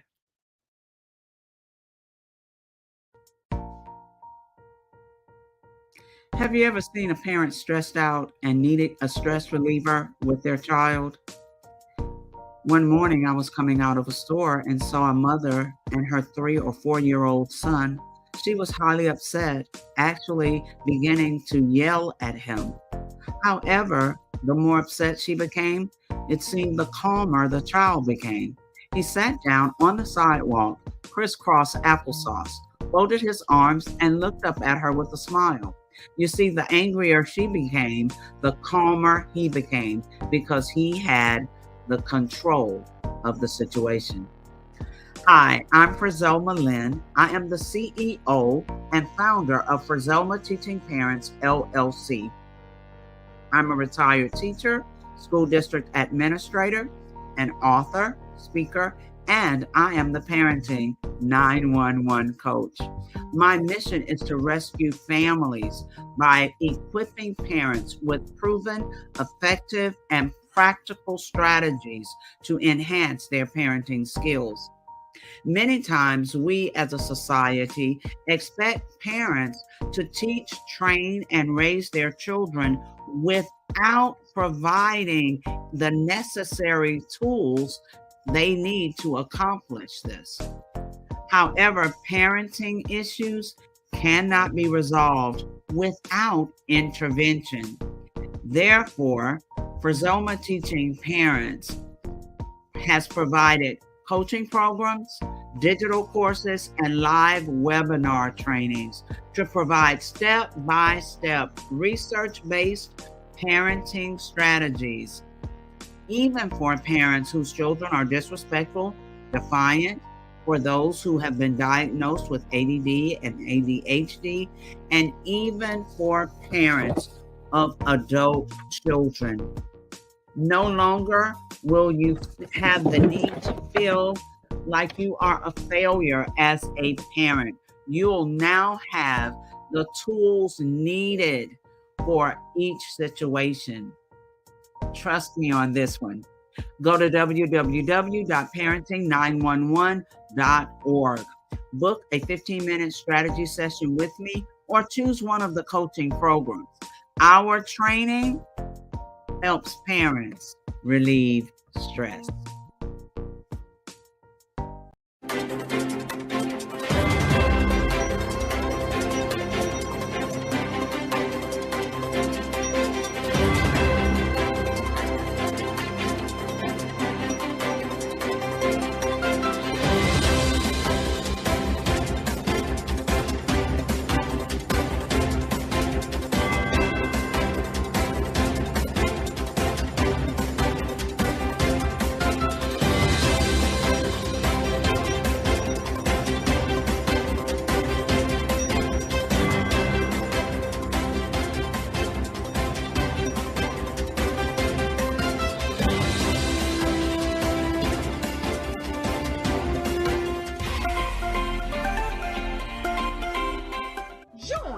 Dr. Eric Kelly III and a host of phenomenal speakers from all around the globe for this 7-day virtual event that you don't want to miss. The mission of the Black Business Expo is to raise scholarship money from kids all the way from high school, all the way from college. The Black Business Olympics is one of the largest Black business showcases in the world. It is an opportunity for businesses and companies to showcase their businesses globally. We are going to be giving away laptops up to $5,000 away to students. Again, I'm Olivia Appleberry, the founder of 2 Cents Finance and one of the speakers for the expo. I am so excited to see you there. For more info, go to www.blackbusinessexpousa.com or call 919-308-9090 and hope to see you there. I am Black Business. From the moment I wake until the time I sleep. Yes, I am Black Business. I am Black Business. Tell me, are you Black Business? I am Black Business. Do you support Black businesses? Listen, I support Black business because I am Black Business. Black Business Expo, one of the largest business showcases in the history of Black business in the world. The world! Sign up today at www.blackbusinessexpousa.com or call 919-308-9090. I am Black Business. I am Black Business. From the moment I wake until the time I sleep, I am Black Business. I am Black Business. Are you Black Business? I am Black Business. Do you support Black businesses? I support Black business because I am Black Business. Black Business Expo, one of the largest business showcases in the history of Black America in North Carolina. Sign up today at www.blackbusinessexpousa.com or call 919-380-9090. I am Black Business. I am Black Business. From the moment I wake until the time I sleep, I am Black Business. I am Black Business. Are you Black Business? I am Black Business. Do you support Black businesses? I support Black business because I am Black Business. Black Business Expo, one of the largest business showcases in the history of Black America in North Carolina. Sign up today at www.blackbusinessexpousa.com or call 919-380-9090. I am Black Business. I am Black Business. From the moment I wake until the time I sleep, I am Black Business. I am Black Business. Are you Black Business? I am Black Business. Do you support Black businesses? I support Black business because I am Black Business. Black Business Expo, one of the largest business showcases in the history of Black America in North Carolina. Sign up today at www.blackbusinessexpousa.com or call 919-380-9090. I am Black Business. I am Black Business.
Dr. Eric Kelly III and a host of phenomenal speakers from all around the globe for this 7-day virtual event that you don't want to miss. The mission of the Black Business Expo is to raise scholarship money from kids all the way from high school, all the way from college. The Black Business Olympics is one of the largest Black business showcases in the world. It is an opportunity for businesses and companies to showcase their businesses globally. We are going to be giving away laptops up to $5,000 away to students. Again, I'm Olivia Appleberry, the founder of 2 Cents Finance and one of the speakers for the expo. I am so excited to see you there. For more info, go to www.blackbusinessexpousa.com or call 919-308-9090 and hope to see you there.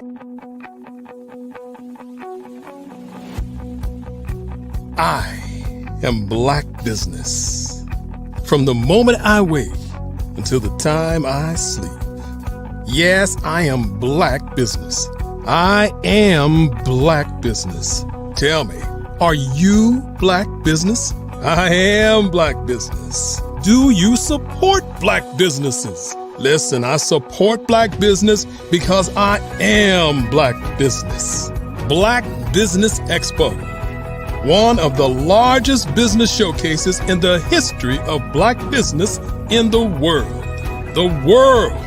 Sign up today at www.blackbusinessexpousa.com or call 919-308-9090.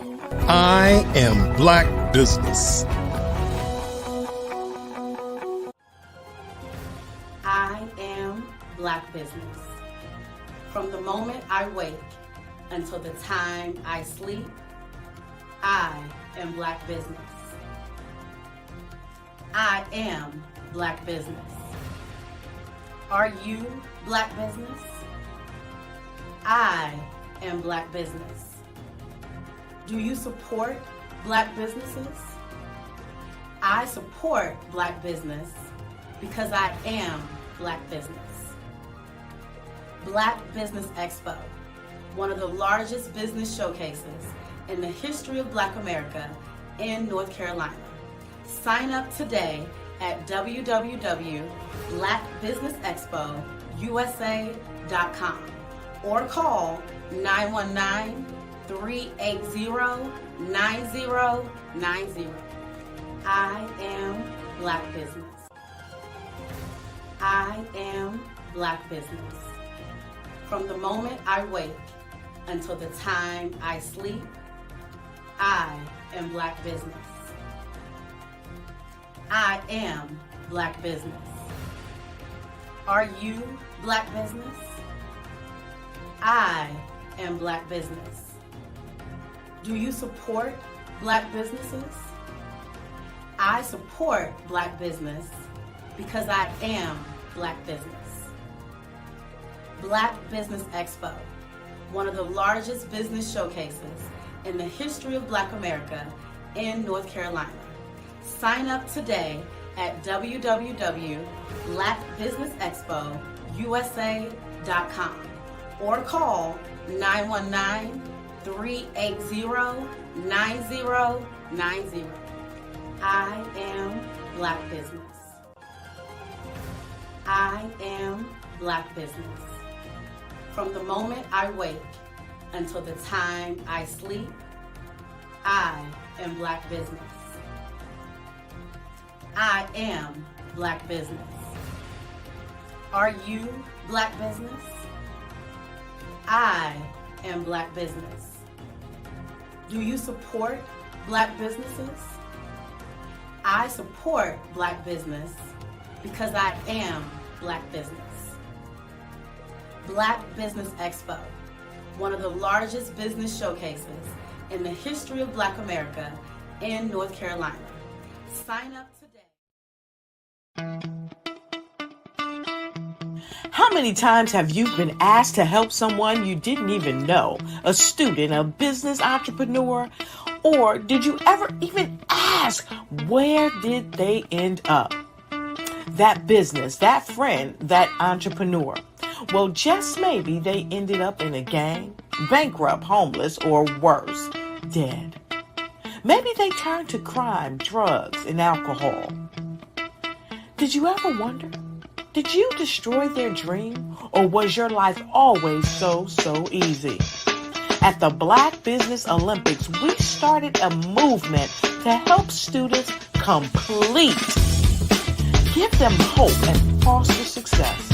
Help them to leave their dreams of providing laptops, computers, and up to $5,000 in scholarship funds. Today, we ask you to help a student, a business owner, or an entrepreneur to realize their dream by sponsoring them, supporting them, and buying from them. Consider this. With $1.6 trillion in our Black community, we only ask for a small donation for our students, our businesses, and our entrepreneurs. And you can change a life today. So I ask you, what are you going to do? Sit on the sideline and watch our students in high school be leaders, miss out on their dreams from lack of resources? Or are you going to donate to the movement and change their future and yours as well? Give us a call today at 919-308-9090. Change their life by investing with action to the Black Business Olympic Fund. The Black Business Olympics, one of the largest business showcases of Black business in the history of the world.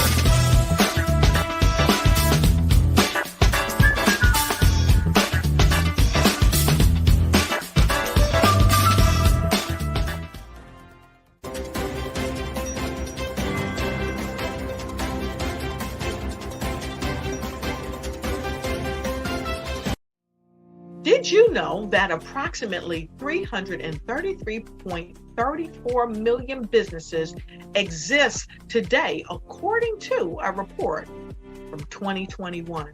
And you may be one of those businesses, or maybe you're not in the business market yet, but you're aspiring to be a business owner. Well, guess what? You're in the right place at the right time. Because let's face it, everything is about timing and opportunity. Hi, my name is Dr. Lotus Richey, and I'm the CEO and founder of the Lotus Richey Coaching and Consulting LLC, along with the Lotus Richey Ignite Show. 15 minutes of success with Dr. Lotus Richey, as well as books to boom your business and bring who you are. And today, I want to bring this amazing message to you about the Black Business Network and the Black Business Olympics. See, the Black Business Network and the Black Business Olympics is designed to help people just like you, that's right, that look like me, to take their business to the next level. Not just in your front yard or your backyard, but globally. The Black Business Network and Black Business Olympics is designed not to just help you survive, but to help you thrive.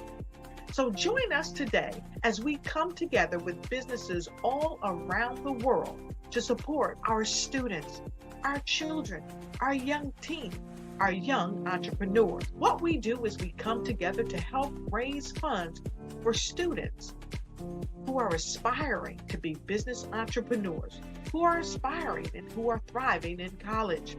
We endow them with a wonderful opportunity to gain scholarship of either a laptop or several thousands of dollars. And we invite you to help be a contributor to this amazing opportunity to help someone that looks just like you. So join us today at our website and let us connect with you and help you ignite and take flight in every area of your life on the Black Business Network and the Black Business Olympics. I'll see you on the other side.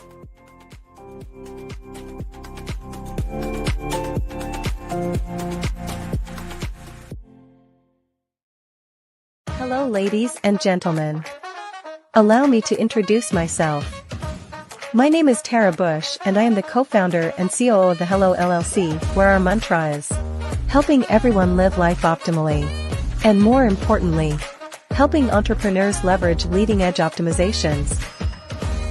We help businesses build, brand, automate, and pivot into the future. With over 22 years of corporate C-level experience, I carry a wealth of knowledge and expertise in my professional portfolio. My professional journey has encompassed various facets of business, executive leadership, project management, marketing, systems, space planning, and strategy implementation. I have had the pleasure of partnering with and managing multi-million-dollar projects for the top Fortune 500 companies, prestigious universities, and well-known sports teams around the world, like ExxonMobil, Apple, Samsung, Citgo, HP, Ziegler-Cooper, the Houston Astros, the Dallas Cowboys, Bank of America, and Vanderbilt University.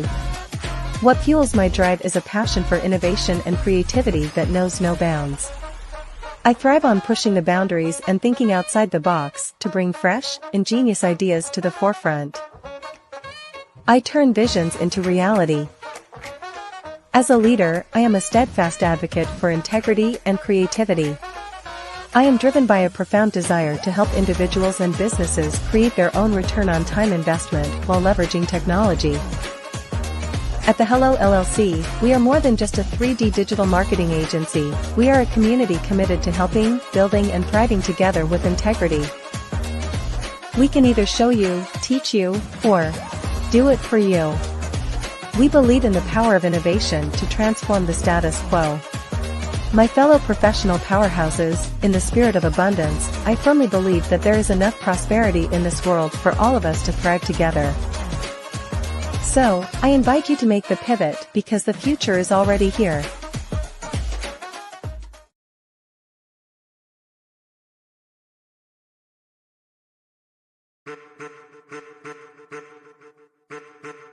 I am a child of the Most High God.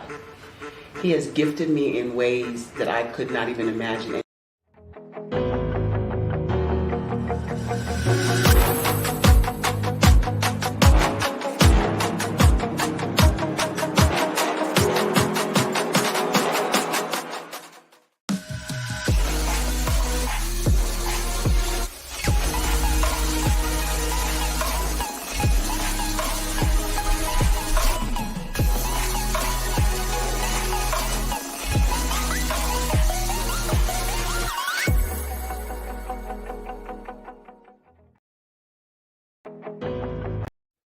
Hey everyone, it's Grant McGaw, CEO of 5-Star BDM and host of the award-winning Follow the Brand podcast and TV series, where I help you to build a 5-star brand that people will follow. My genius is personal brand development through intelligent communication and helping you achieve your business and career goals. I am a requested speaker on digital technology and brand development issues. I want to work with you to increase the value of your current opportunities while attracting new ones. Every one of you is unique, and we all share challenges, that can be addressed through smart branding. As a super connector, I work with you as an executive coach to guide you along the complicated business and career development road, providing the enhancement tools and information you need to succeed. Together, I will help you succeed in today's challenging business climate. I will evaluate and measure your progress. Best of all, I am right alongside you every step of the way. Build the brand called you. Genius is coming. Follow the Brand TV broadcast host, Grant McGaugh, as he visits with top executives and entrepreneurs to find out their secrets of success with their personal brand. Follow the Brand TV broadcast host as he focuses on brand development to build better relationships, bring value to your business, relationships, and career. You will enjoy listening to each episode that is tailored to speak to you directly. If you're looking for this type of clarity in terms of building your brand, you have tuned into the right station. Each episode will help you to shape a conversation in the 5-star BDM network of 20,000 professionals and become a springboard for your corporate engagement and business opportunities. Each guest will frame their story in the areas of personal branding, business development, career development, financial empowerment, and technology innovation. Grant McGaugh explains why he is the CEO and owner of his own professional career. Grant is an accomplished business leader and entrepreneur who wants to give back to individuals to grow their personal brand strategy. Tune in as he weaves his story about new possibilities, while to you exceed expectations. If you love storytelling, this show will make for fun. 5-Star BDM, Brand Development Masters, is a professional consulting and advisory group keenly focused on business development services for the small to mid-sized business and entrepreneurs. Although every business is unique, they often share business development challenges that can be addressed through smart branding. Services include process improvement and operations, digital strategy and transformation, business intelligence, digital marketing, and personal branding. Our business and personal branding company has helped a number of professionals and organizations to optimize and grow.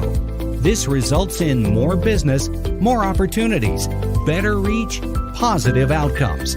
Visit www.5starbdm.com today to learn more.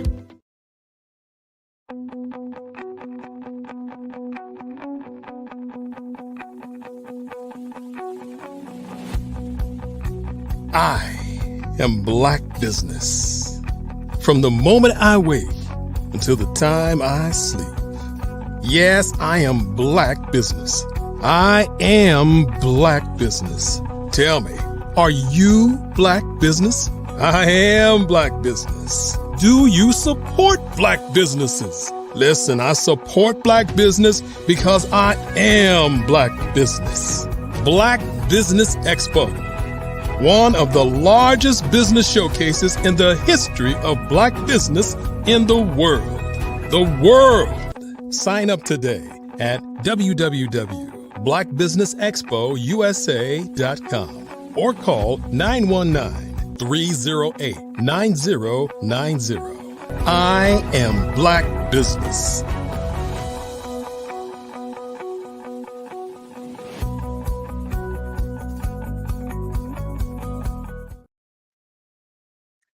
Good evening, business owners, entrepreneurs, thought leaders, and corporations. Welcome to the Black Business Network. My name is Frazoma Lynn, and I am the business moderator for this evening on the Black Business Network. The Black Business Network is a 24-hour business network showcasing Black businesses, business owners, entrepreneurs, and thought leaders worldwide.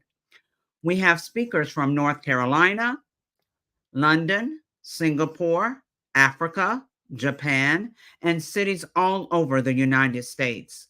The Black Business Network is a global community sharing its business knowledge to empower, inspire, and educate businesses about business.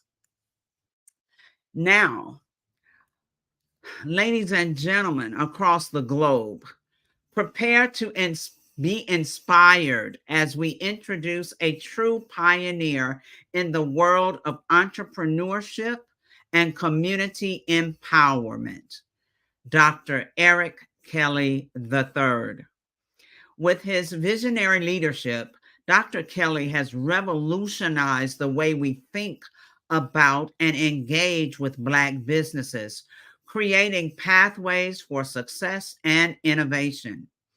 As the esteemed founder of the Black Business Expo, he has not only spotlighted the ingenuity and resilience within our communities, but has also fostered an environment where entrepreneurs and businesses can flourish and connect.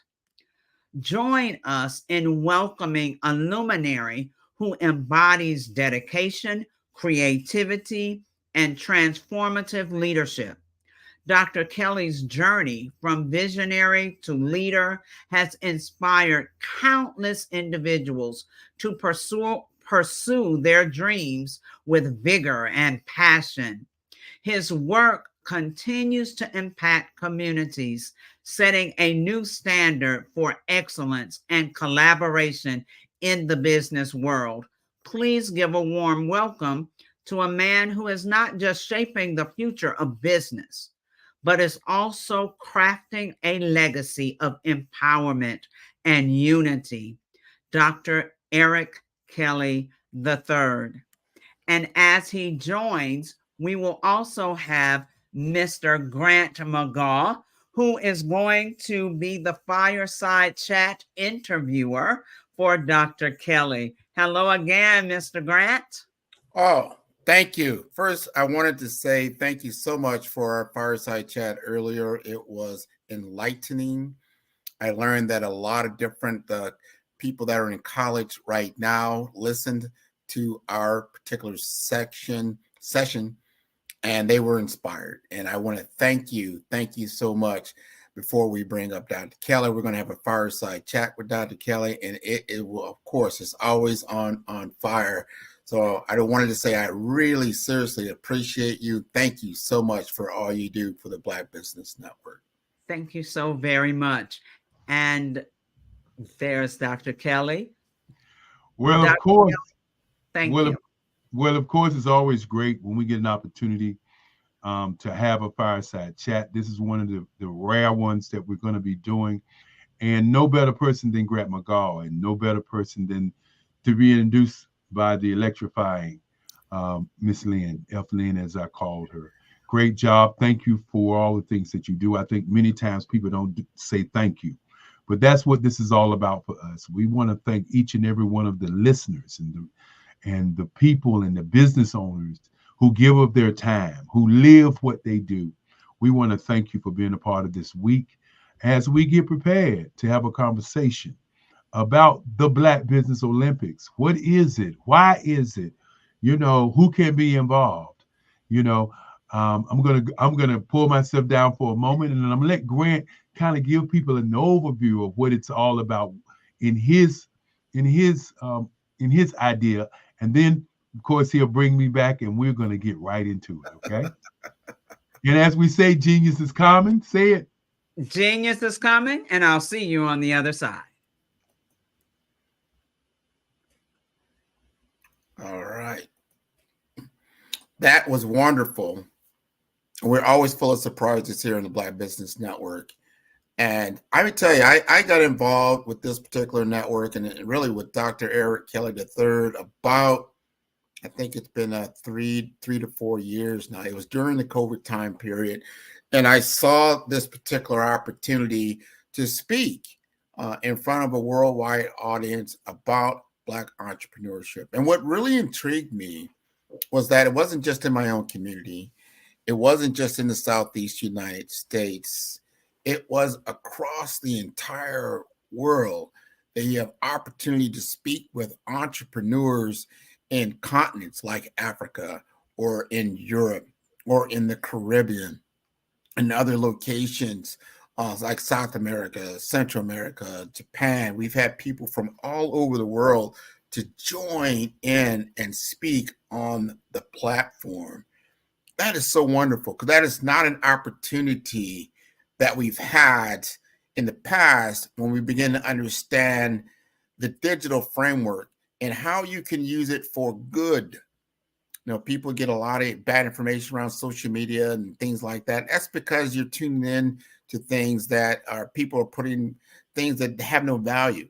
But when you start to use it for the social good, to be able to educate people, people can come onto this platform and speak, and then you can be on your Facebook, you can be on LinkedIn, you can be on Twitter or wherever that you find and consume information and actually get something that can help you. It can help you to start a business, can help you thrive in your business. There are some startling statistics out, especially in the US, in which when it comes to Black ownership of business, and there's the 96% of those who own Black businesses are solopreneurs. I'm going to say that again. The 96% of the businesses that are Black businesses in the US are really owned and operated by one person, a solopreneur. So that does not bode well when you start to look at how do we get capital? How do we then hand down the businesses from a legacy standpoint? If something happens to that one person, that business goes out of business immediately. That has got to change. We've got to become a society that has Black businesses that have at least 10 employees or more, that are doing 7 to 8 figures in business year over year and growing. We have the capability. We just haven't come together. As a global, or I would say a national economy in the US, we represent about $1.6 trillion just in capital transactions every single year. And what does that mean on a worldwide scale? That means that we are the 10th largest economy in the world. I want our US citizens, our US Black Americans to really understand that you are the 10th largest economy in the world. However, that flow of cash, that flow of capital flows through us and then outside of our community. This is where it's got to stop, because what happens in other communities is that cash flow comes into the community and then they build with it. They strengthen their economies. They strengthen businesses. They strengthen communities, and they use it to actually grow and flourish in other ways. This is where we've got to go. And it's taking some time, but the more we have that understanding of how we utilize our dollars, and that our dollars are used to build our community and to make it to flourish. We cannot accept the fact that some other group of people is going to then invest in our community. I think that's a fallacy. We've got $1.6 trillion. We just have to turn around, look at each other and say, I'm going to invest in you and you're going to invest in me. And here is what I have to work with. Here are my value. Back before a lot of what you call structured economies were born, we had the barter system. One village had a certain amount of grain, another village, they had carpenters, and they worked together to exchange services. There's no difference even today in 2024, other than we have representation of value called commerce or money. But if you're constantly giving that commerce or money outside of your community, you're not helping yourself. That means we're constantly rebuilding the same structure over and over again, and we're not allowing it to grow. Now, Dr. Kelly, right on time, he said, yes, on cue. Help us understand your vision and what you're looking to grow with the Black Business Network. Well, Grant, you talked about being number 10 in the world. I think we missed that idea or that thought process about being number 10. Just left a university meeting talking to students around North Carolina. And one of the things that I said to them is that many times we, and I mean Black folk, we don't do the numbers. And when you don't do the numbers, then you don't know what the number is. When you begin to talk about the $11 trillion that's in our community and that it only stays in our particular communities for only 6 hours, that says a lot about who controls the money that we actually earn. And so being consumers is something that we must begin to look at with the eye of who's buying or what we are buying from each other. Because when you sit back and you think about all the things that happen all over the globe, you always notice that somebody is selling something to someone at all times. But we as Black business owners, and you talked about solopreneur, I call it iPreneur, which I coined probably about 10 years ago. And what an iPreneur is somebody who's all about themselves. That's all that their business is about. And as you say, if somebody should pass, or if you should have a stroke, or if you should just be in an accident, okay, what happens to the business? And when you ask me about the vision for this network, I want people to understand that here's an opportunity to not only do global business, but to meet global personalities, global people, and people who are looking to do business with each other. So important to have that community, complete community that we can share experience. I am so impressed, even today, and I've been on this network for 3 years plus, and I get to talk to so many personalities that I never would have met for Zelma, never. And then what she's bringing to the table around educating parents around how they can discipline and work with their children, not just discipline, all the whole gamut as being a teacher and understanding the gap. Here's a problem. We have a problem. We need to solve this problem. Like, wow, if I was still rearing children, I tell you right now, I have that book in my hand because it's important. We talked to Andrea earlier today. She's talking about, she's got a lot of education. She's got a PhD. She's got all these different years of experience in corporate America. And then she's brought you the entrepreneurial world in healthcare. And then she's built laboratories. You're like, wow. See, these are kinds of things you're not going to hear on a CNN. You're not going to hear on your typical social media because they're talking about stuff that really is not going to help you if you're truly about playing in this world. And I tell this, and I'll say this one thing, I'm going to let you take it over from here, is that you need to understand you are in a game. This game is called capitalism. This is a monopoly board. Mm-hmm. If you don't understand how to play the game, you will lose. Mm-hmm. Right? You know, Grant, as you were talking, I was sitting here nodding my head with yes, because I think sometimes people don't get it. You know, it's easy to talk it, but do you really get it? You had a young lady on, Miss King, who talked about the things that she was doing for young people.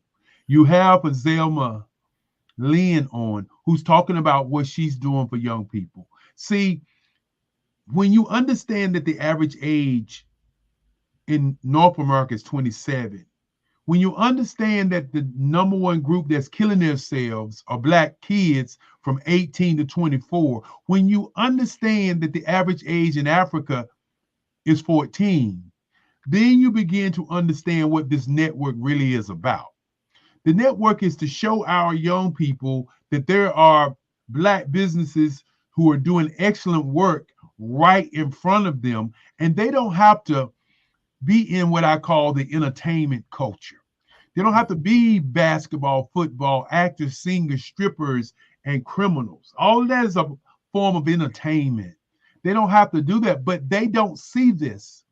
And what my vision and my goal is for people to see us in our greatness, not to see us as other people want us to look like, but to see us in our greatness so that we can work with young people across the globe to do better. And then last but not least, a piece that nobody talks about. My great grandfather used to say, if you don't value your value, then your value will not be valuable.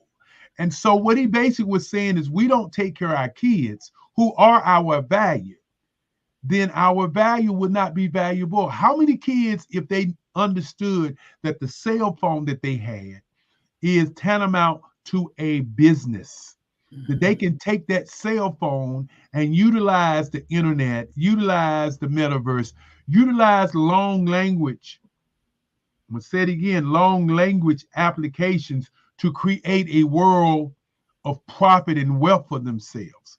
But many times our kids are bombarded with somebody got shot, somebody was arrested, somebody is singing, somebody is dancing, somebody is scoring a basketball or scoring a touchdown. What about the kid who's not gifted in those areas? What do they do? And so that is why the network exists. Many people would ask the question, how much does it cost to be on the network? What is it going to cost?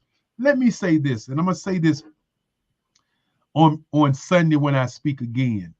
It costs you nothing to share your amazing story on this network.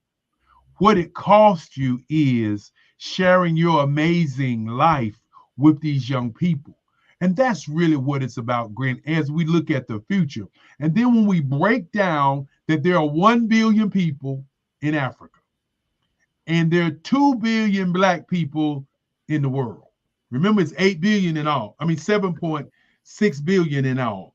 Okay, think about this for a moment. If there are 1 billion in Africa and the rest of the world, South America, Australia, North America, Cuba, all these other places, Europe, Asia, Japan, all the other places is the other billion Black people. So what is it that we should be doing? We should be looking at a global marketplace and moving globally, because if the average age is 14 in Africa and the average age is 27 in America, who are you going to do business with? And if you're not looking at doing business with people who are younger than you, because, I'm 67, I should not be pushing this envelope of progress. But somebody has to push this envelope of progress for us to see it work. 100%. And I will say this, we haven't had the technology to do this until recently. I would say the awareness of it, because of COVID, we begin to realize we have a cloud computing platform that can support a worldwide workload, like a video workload, like we're on right now. It woke us up. Now you have the capability. You're also on the very next heels of a technological explosion with artificial intelligence. This is huge. These are leaps in technology that, or just in economies that only happen every 50 years or so. We're talking about going from agriculture to manufacturing, and then what we call information technology. Man, the information technology age has really been around since the advent of radio, television, then cable TV, small compute, put a man on the moon. This has been happening over a span of time, but now it has had an explosive leap. For the first time ever, we are now making actual machines that can actually make other machines. This is important. This has never happened before in the age of mankind, that you can be able to do this. So if we start to understand what we need to do as a community, that we can participate in this new economy. And I will say this one thing. Look at the most successful companies, the richest companies right now, called the tech states on earth, have only been in existence 10 years. 10 years. And Grant, I want to say something else to what you said. You remember probably about 2 years ago when everybody was saying that the metaverse was the big leap, that the metaverse was the new thing. The metaverse cryptocurrency, cryptocurrency, stock exchanges. And that was called a leap. And many people were banking in on that as being the leap of the 21st century. And all of a sudden, here is AI. Yeah. And now we're looking at something that's bigger than a leap. Even though I agree with you, it's a leap. It's bigger than a leap because at this very moment, we as Black people can be a part of the leap. Yeah. We don't have to particularly be consumers as we've always been on the planet, because people would say that AI is going to take your job. And I say AI is not going to take your job. AI is going to only give you another opportunity to think. And if you think, you can create your own world and your own life. As we look at this network, and I was talking to the kids, and one young man said about the network, he said, how much would it cost me to buy advertising on the network? How much would it cost me to be on the network? And I said, nothing. And then one young lady across the room said to me, well, then how are you going to make some money if you're not charging him to buy advertising and to pay to be on the network? And then I told her, I said, look, what you're missing is when I have this young man to come on my network, I'm going to invest time in him to talk about what he really wants to do. And then once we figure out what he really wants to do, then I'm going to push him into that path of greatness, which means that he's going to take his business to a whole nother level and earn the kind of lifestyle that he wants to earn by my investment in him. And then because of my investment in him, he will understand the reason for presenting our kids, not me, presenting our kids with money because of the investment that I'm putting in him. And that's where people miss it. They miss it because many people are sitting back saying, oh, he must be making a lot of money. He's got to be making a lot of money. But the Black Business Network is on my back, on my sweat, on what I do. If I wasn't, and I don't like to use the word if I wasn't retired and was working day to day, I wouldn't be able to do this. And that's if twice, I'm not going to use it, but that's the last time. If in fact I didn't see what's going on in the world, this wouldn't happen. Because like I know when the pandemic hit, what was the first thing they said? It wasn't affecting Black people. Okay, but we didn't have a network to have a conversation with a scientist to talk about it. Everybody else did. So what did everybody else do? They stayed in their homes. We were the last to go back into our homes. Okay, if in fact we have a communication system that allows us to talk to each other and disseminate information and do business together, then what does that do for us as a community? Not only does it uplift us, it allows us to be a part of that $11 trillion that we make each and every year. And that's what the vision and mission behind this is. It's not about me and you, Grant. It's about the young people. It's about imparting ideas into them where they can see a different future for their lives, where they can see that they can do something other than be a part of the entertainment culture. 100%. And we got to get it in front of them. We have to get it in front of them. That's why we're on all these different social media channels. People, they're going to be thumb by them. They're going to just scrolling through and say, oh, I wonder what this is. They're going to see it. And if we get intentional about everybody that's part of the network and they're aware of the network, to get it out there. That's why I put it out on my network, because it's so important. And I want to say another thing about business model. And you just brought this up. There was a small company that had a business model of bringing together a bunch of people to talk about their lives on this thing called social media. That small company was called Facebook. And I remember when they were asking him, how are you going to make money? because it's free. Anybody can join, get an email, get an account, and begin talking about whatever they want to talk about. How are they going to make money? They're probably one of the most richest companies in the world. Almost a billion people. See, you're making a very good point. And I made this point earlier today at the class that I was in.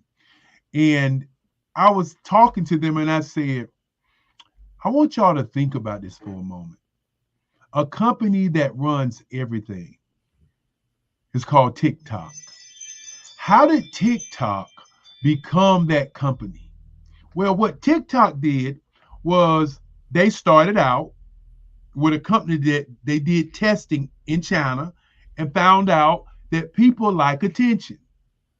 And so what they did was they started recruiting people, influencers, to be on TikTok to bring their people. But where did they put their information and their logo?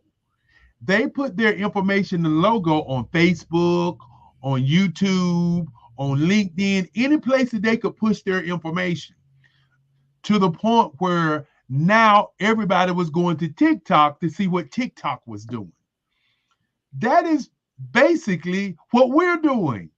We're pushing our information out to some 20 social media sites so that people will come to the Black Business Network. Because at the end of the day, Grant, you made a statement earlier about how would you have met F. Lynn? Mm-hmm. How would you have met some of the people that how would you have met Sidney Wormsby? You were not going to get on a plane and go to New York City and walk up to Sydney and say, hey, Sydney, how you doing? And I like your business. You were not going to go to F. Lynn or to Frizzell Lynn's city and walk up to her and say, that's a great business that you're running. You were not, as a business owner, be able to reach people who you do not know that was in business in a way where there's an open door to have dialogue and conversation. Yes. That's what this network is about more than anything else. Is to connect people who would not have an opportunity to be connected because they're in their own circle. We are building a network that we plan on it being 365 days of the year live. You know, I had one of my speakers, he's going to be speaking on Thursday, and he's a regular speaker. He's from Nairobi. And so we was going backwards and forwards. We were talking, he spoke, and then he sent me a text. Now, I want you to check out what happened in this text. In this text, a gasoline truck was riding through his community. It exploded. The men in the truck were Black guys. They were burnt alive, okay? And the village that it went through was walking around looking at all the homes that got burnt down. Okay, he sent me the text to my WhatsApp. In real time, I am watching a disaster across the world. Wow. Now, many of you never even heard about that disaster until right now. That's the power of what we're doing. Because I was able to see something I normally would never, I wouldn't have known in Africa that a truck exploded, burnt people alive, and destroyed a community. Okay, now the question becomes, do they need help? Yeah. I didn't have to ask him, do they need help? I didn't need to ask that question. I just said, what's your Cash App? I just said, what you're using to get money. That's the easy part. The hard part was, Grant, was to find out that somebody actually needed it. Like the young lady. Yeah, the young lady you had earlier, you asked her, what did she need? Mm-hmm. She said a building. Yeah. Who knew she needed a building before she had that conversation with you? That's right. Then after she said she needed a building, she said she needed Black men. Yeah, she did. Right? She said she need Black men mentors.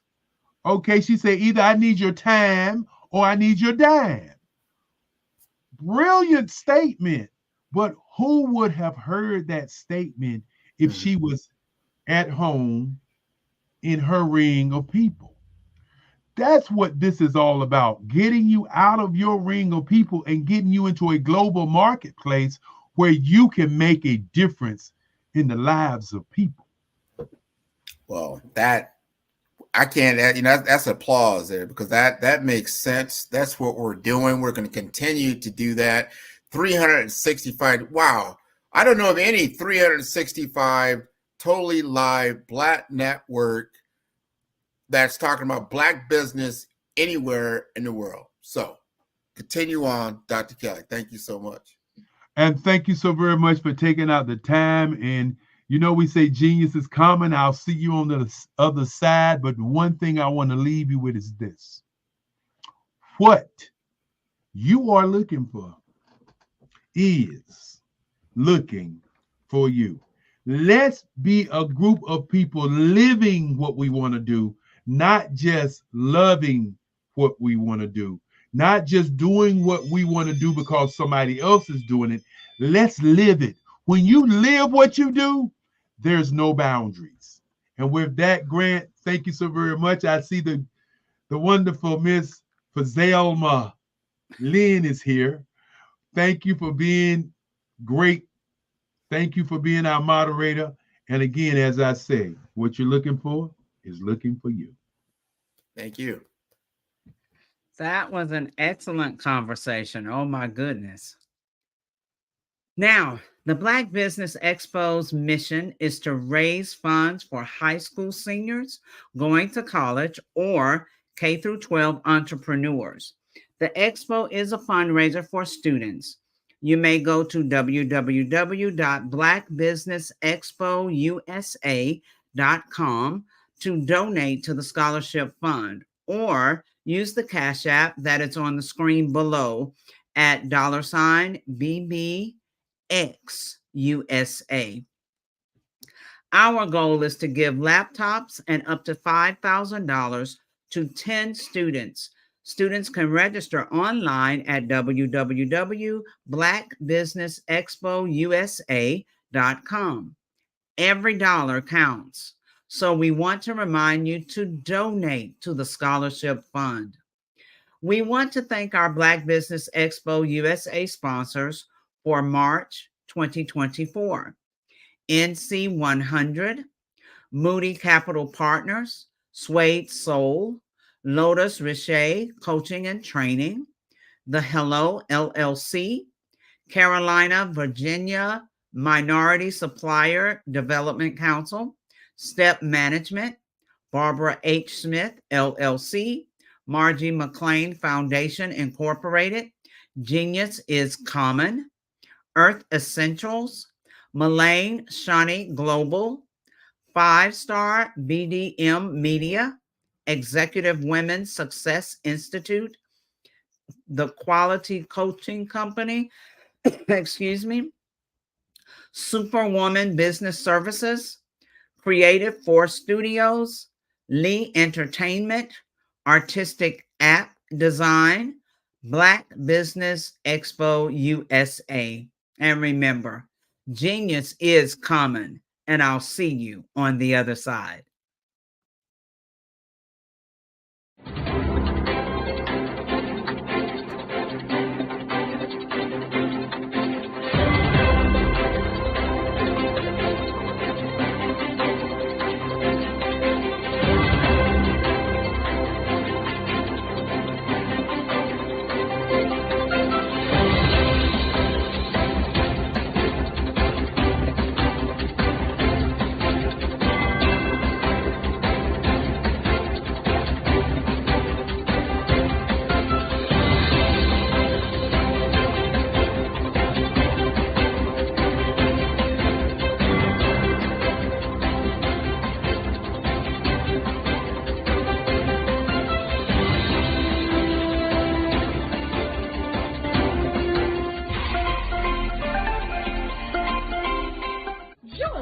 Dr. Eric Kelly III and a host of phenomenal speakers from all around the globe for this 7-day virtual event that you don't want to miss. The mission of the Black Business Expo is to raise scholarship money from kids all the way from high school, all the way from college. The Black Business Olympics is one of the largest Black business showcases in the world. It is an opportunity for businesses and companies to showcase their businesses globally. We are going to be giving away laptops up to $5,000 away to students.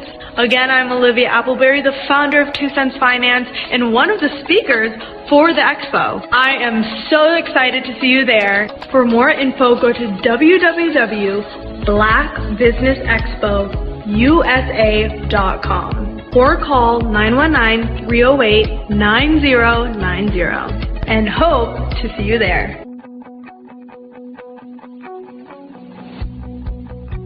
I am Black Business. From the moment I wake until the time I sleep. Yes, I am Black Business. I am Black Business.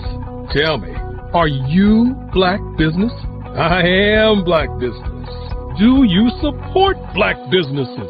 Listen, I support Black business because I am Black Business.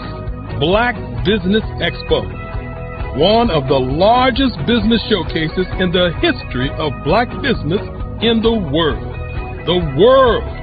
Sign up today at www.blackbusinessexpousa.com or call 919-308-9090. I am Black Business. I am Black Business. From the moment I wake until the time I sleep, I am Black Business. I am Black Business. Are you Black Business? I am Black Business. Do you support Black businesses? I support Black business because I am Black Business. Black Business Expo, one of the largest business showcases in the history of Black America in North Carolina. Sign up today at www.blackbusinessexpousa.com or call 919-380-9090. I am Black Business. I am Black Business. From the moment I wake until the time I sleep, I am Black Business. I am Black Business. Are you Black Business? I am Black Business. Do you support Black businesses? I support Black business because I am Black Business. Black Business Expo, one of the largest business showcases in the history of Black America in North Carolina. Sign up today at www.blackbusinessexpousa.com or call 919-380-9090. I am Black Business. I am Black Business. From the moment I wake until the time I sleep, I am Black Business. I am Black Business. Are you Black Business? I am Black Business. Do you support Black businesses? I support Black business because I am Black Business. Black Business Expo, one of the largest business showcases in the history of Black America in North Carolina. Sign up today at www.blackbusinessexpousa.com or call 919-380-9090. I am Black Business.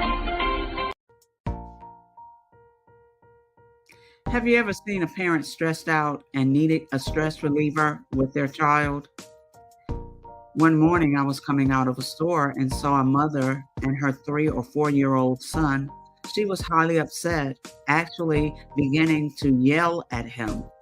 However, the more upset she became, it seemed the calmer the child became. He sat down on the sidewalk, crisscross applesauce, folded his arms, and looked up at her with a smile. You see, the angrier she became, the calmer he became, because he had the control of the situation. Hi, I'm Frizelma Lynn. I am the CEO and founder of Frizelma Teaching Parents, LLC. I'm a retired teacher, school district administrator, an author, speaker, and I am the parenting 911 coach. My mission is to rescue families by equipping parents with proven, effective, and practical strategies to enhance their parenting skills. Many times we as a society expect parents to teach, train, and raise their children without providing the necessary tools they need to accomplish this. However, parenting issues cannot be resolved without intervention. Therefore, Frizelma Teaching Parents has provided coaching programs, digital courses, and live webinar trainings to provide step-by-step research-based parenting strategies, even for parents whose children are disrespectful, defiant, for those who have been diagnosed with ADD and ADHD, and even for parents of adult children. No longer will you have the need to feel like you are a failure as a parent. You'll now have the tools needed for each situation. Trust me on this one. Go to www.parenting911.org. Book a 15-minute strategy session with me or choose one of the coaching programs. Our training helps parents relieve stress. Hello, I am Dr. Eric Kelly III, the visionary strategist and founder of the Black Business Olympics. I invite you to showcase your Black-owned businesses on the Black Business Network global stage. The Black Business Olympics is a global Black Business Network platform that propels Black-owned businesses into the international spotlight. By showcasing your business on the Black Business Olympics platform, you can reach a worldwide audience of potential customers, partners, and investors. You can also establish yourself as a thought leader and expert in your field, attract lucrative partnerships, and more speaking engagements. In addition, the Black Business Olympics platform provides a valuable opportunity to connect and collaborate with like-minded entrepreneurs and business professionals from around the world. This can lead to new business opportunities, ideas, and relationships. Finally, by sharing your story and expertise on the Black Business Olympics platform, you can inspire and empower others. This is a powerful way to make a positive impact on the world and leave a lasting legacy. If you are a Black-owned business owner, I encourage you to seize the opportunity to showcase your business on the Black Business Olympics platform. It is a once-in-a-lifetime opportunity to make an indelible mark on the world. Be one of the 1,000 visionary entrepreneurs who are changing students' lives, shaping industries, and leaving an unforgettable legacy for their families. Unleash your voice on our global stage and watch your business thrive. Black Business Olympics is one of the largest Black business showcases in the history of Black business in the world. Yes, the entire world. Just give me a call today at 919-308-9090.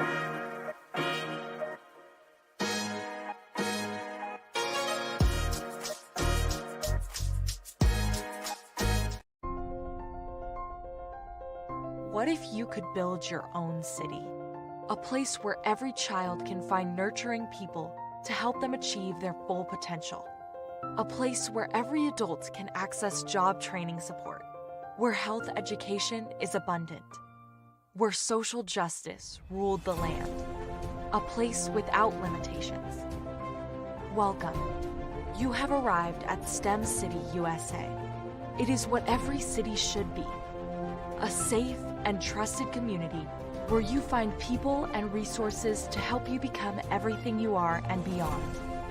STEM City is unlike anything you have ever experienced. It is a digital twin of the world around you, only better. STEM City is about energy and soul renewal. It is more than a digital world. You can almost feel the power of live cultural events, music, and theater. STEM City promises a better future for children with caring mentors and hands-on activities with dedicated tutors to support our youth. STEM City is your passport to a healthy lifestyle with weekly events addressing our community's many issues. STEM City is your financial well-being with helpful information on wealth management, career advancement, job training, and so much more. STEM City is the community you deserve. It is the city where your dreams can come true. STEM City USA, a place in the sky that is accessible to all who reach for the stars.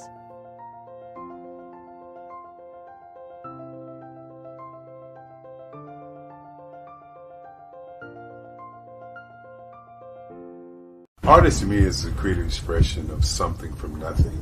You know, it explodes onto the canvas, or it explodes on in my work. One of the things that I try to do more than anything is I try to just give the lines and the movements and emotions and the expressions into to what I do. Art really means to me a chance to express how I feel deep down inside. Most of my art begins as a thought that I might have, you know, whether it's sports, whether it's history, whether it's a woman or a man. It pretty much starts as an idea of thought before I get into the actual image of what I'm going to draw. I do a lot of historical pieces. I was a history minor in college, and I love to do history pieces. And a lot of times I'm thinking about history, and then I try to make that history impact you as you look at it. That's one of the reasons I do pictures so large. People ask me, why do I do pictures so big?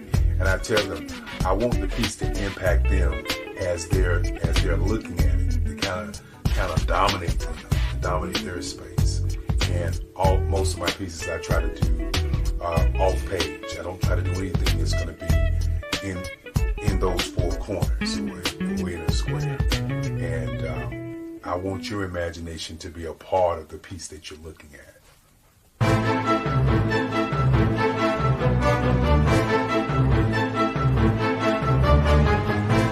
Sometimes you got to hear the news from the Black perspective, and more specifically, Black publishers. And that's exactly why you have to download the HeyTie app, the largest mobile app delivering breaking news, videos, and podcasts from 200 of your favorite Black publishers. Yes, 200 Black publishers delivering news as it happens, literally all in one app. Go to HAYTI.com or download the app in the Google Play Store or Apple App Store. It's completely free, along with information that you can trust, so go check them out. Cash flow. 5, 10, 10, 75. I use the cash flow app to keep track of my charities. Cash flow 5, 10, 10, 75 helps you manage expenses, helps keep track of charitable giving, helps you save your money. Cash flow 5, 10, 10, 75. Download it today. Cashflow 5101075 would like to wish the Cyber Bears good luck in this year's first robotics competition. I was born in a little village on the island of Haiti. Many deadly diseases pounded me. It is as if they were on a mission to end my existence on this earth. I refused to give up. In 1983, I left Haiti and came to the United States of America. And I came with $5, 2 shirts. I didn't speak in English. I came to Atlanta. I got a job. I was a doorman. I was a doorman with a dream. What I used to come on stage. I'd rehearse this moment that I'm standing in front of you. That's the power of a dream. Maybe today is the day you begin acting as if you already have it. And then step out with full force. Take a risk. No condition is permanent. Don't let your situation distract you. You are chosen. You are called. You are born for a purpose in this life.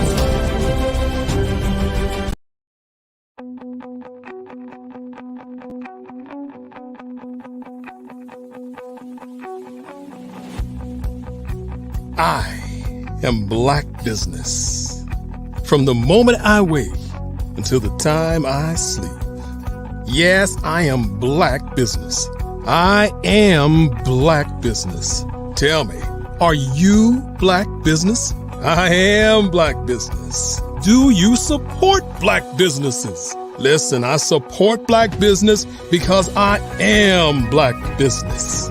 Black Business Expo, one of the largest business showcases in the history of Black business in the world. The world! Sign up today at www.blackbusinessexpousa.com or call 919-308-9090. I am Black Business.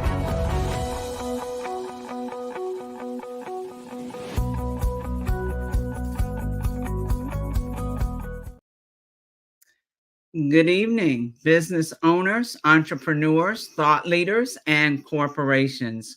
Welcome to the Black Business Network. My name is Frizelma Lynn, and I am your business moderator for this evening on the Black Business Network. The Black Business Network is a 24-hour business network showcasing Black businesses, business owners, entrepreneurs, and thought leaders worldwide.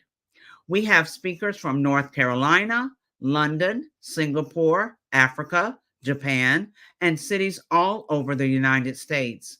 The Black Business Network is a global community sharing its business knowledge to empower, inspire, and educate businesses about business. Our next speaker is Tamisha Thomas. Tamisha is doing amazing things as a community organizer with a huge heart for helping our youth learn the skills they need to live a productive life. Her marketing genius leads her into schools to fill the knowledge gaps for children from wealth-challenged communities. Her students can be found behind the cameras in television studios and behind the pen crafting new books. Her collaborative nature inspires her to build community business partners while creating win-win situations. Tamisha Thomas is a graduate of the University of Alabama of Birmingham. While in college, Tamisha Thomas learned the art of television by working for Comcast and Time Warner cable systems. Ms. Thomas relocated to Raleigh, North Carolina, and began teaching school as a math teacher at Jordan High School in Durham, North Carolina. As a classroom teacher, Tamisha Thomas came face to face with biases that helped shape the home, school, prison cycle. Inspired by the actions of WEUP's founder, Tamisha Thomas began writing a plan to educate and employ youth. Tamisha Thomas is the founder of the TMT Youth Community Foundation, a nonprofit organization that trains youth and exposes them to a science, technology, engineering, arts, and math curriculum. Please let's welcome to the stage Miss Tamisha Thomas. Thank you, Miss Lynn. What a wonderful introduction. I appreciate you so much. Thank you. It's wonderful to have you. For me, genius is coming, and I'll see you on the other side. Well, today we will be exploring one of our community partners, the Team to Youth Community Foundation. Not only do we teach kids, as you see behind me, these kids, they have microphones, and now they actually have robots here in the Silicon Valley of the East. Raleigh, North Carolina is a place where there is tons of technology. And not only do we work with youth, we also work with businesses. So today I'd like to bring up one of our community partners. She has been supporting us since we started 20 years ago. And Miss Pam Kelly is here to join us today from iPrep to Thrive. How you doing today, Miss Kelly? I'm doing great. So today we have you in the studio, and we want to talk a little bit more about your upcoming mini conference, I like to call it, to Niagara. Can you tell us more about first your organization, iPrep to Thrive? I would be thrilled. Now I do hear a bit of a logo echo. Do you hear that? I hear a bit of an echo.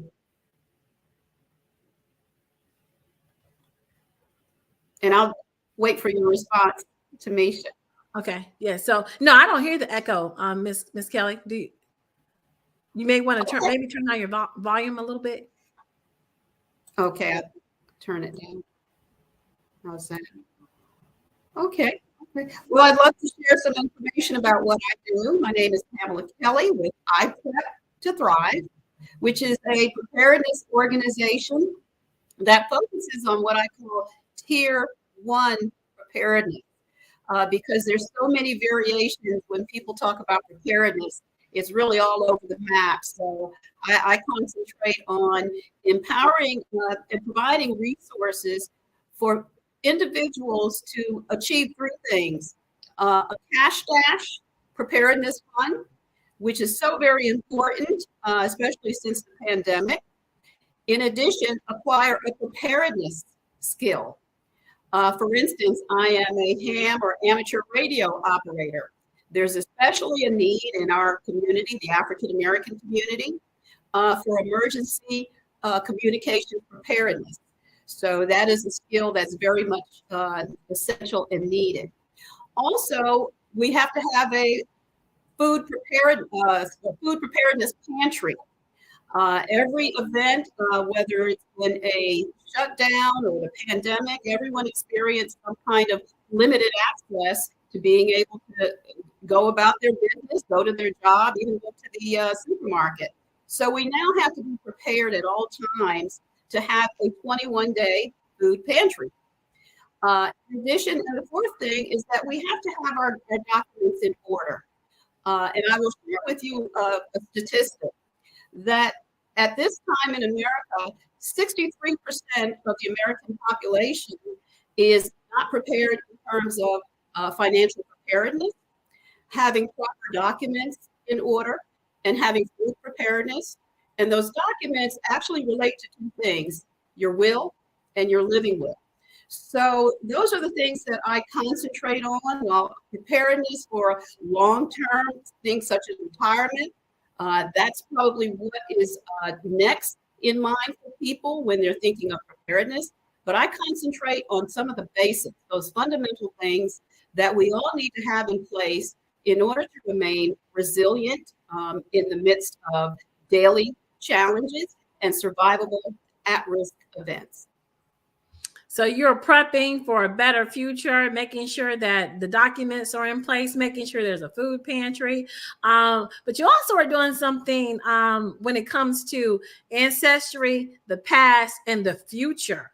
And an upcoming trip, an excursion that me and the Team to Youth, some of the students from the Team to Youth Community Foundation will be joining you on. Can you tell us more about the Eclipse 2024 Niagara Heritage Tour that you're planning?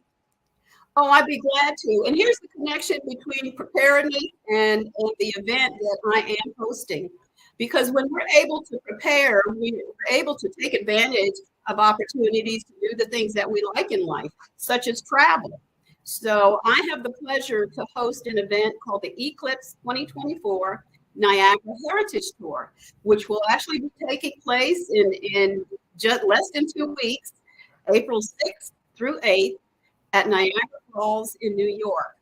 And this is an opportunity for a group of individuals whom I refer to as futurists like myself, because it did take a leap of faith over a year ago when I started planning this event, that I interacted with folks and shared with them what began for me as just a bucket list wish that I wanted to go to Niagara Falls.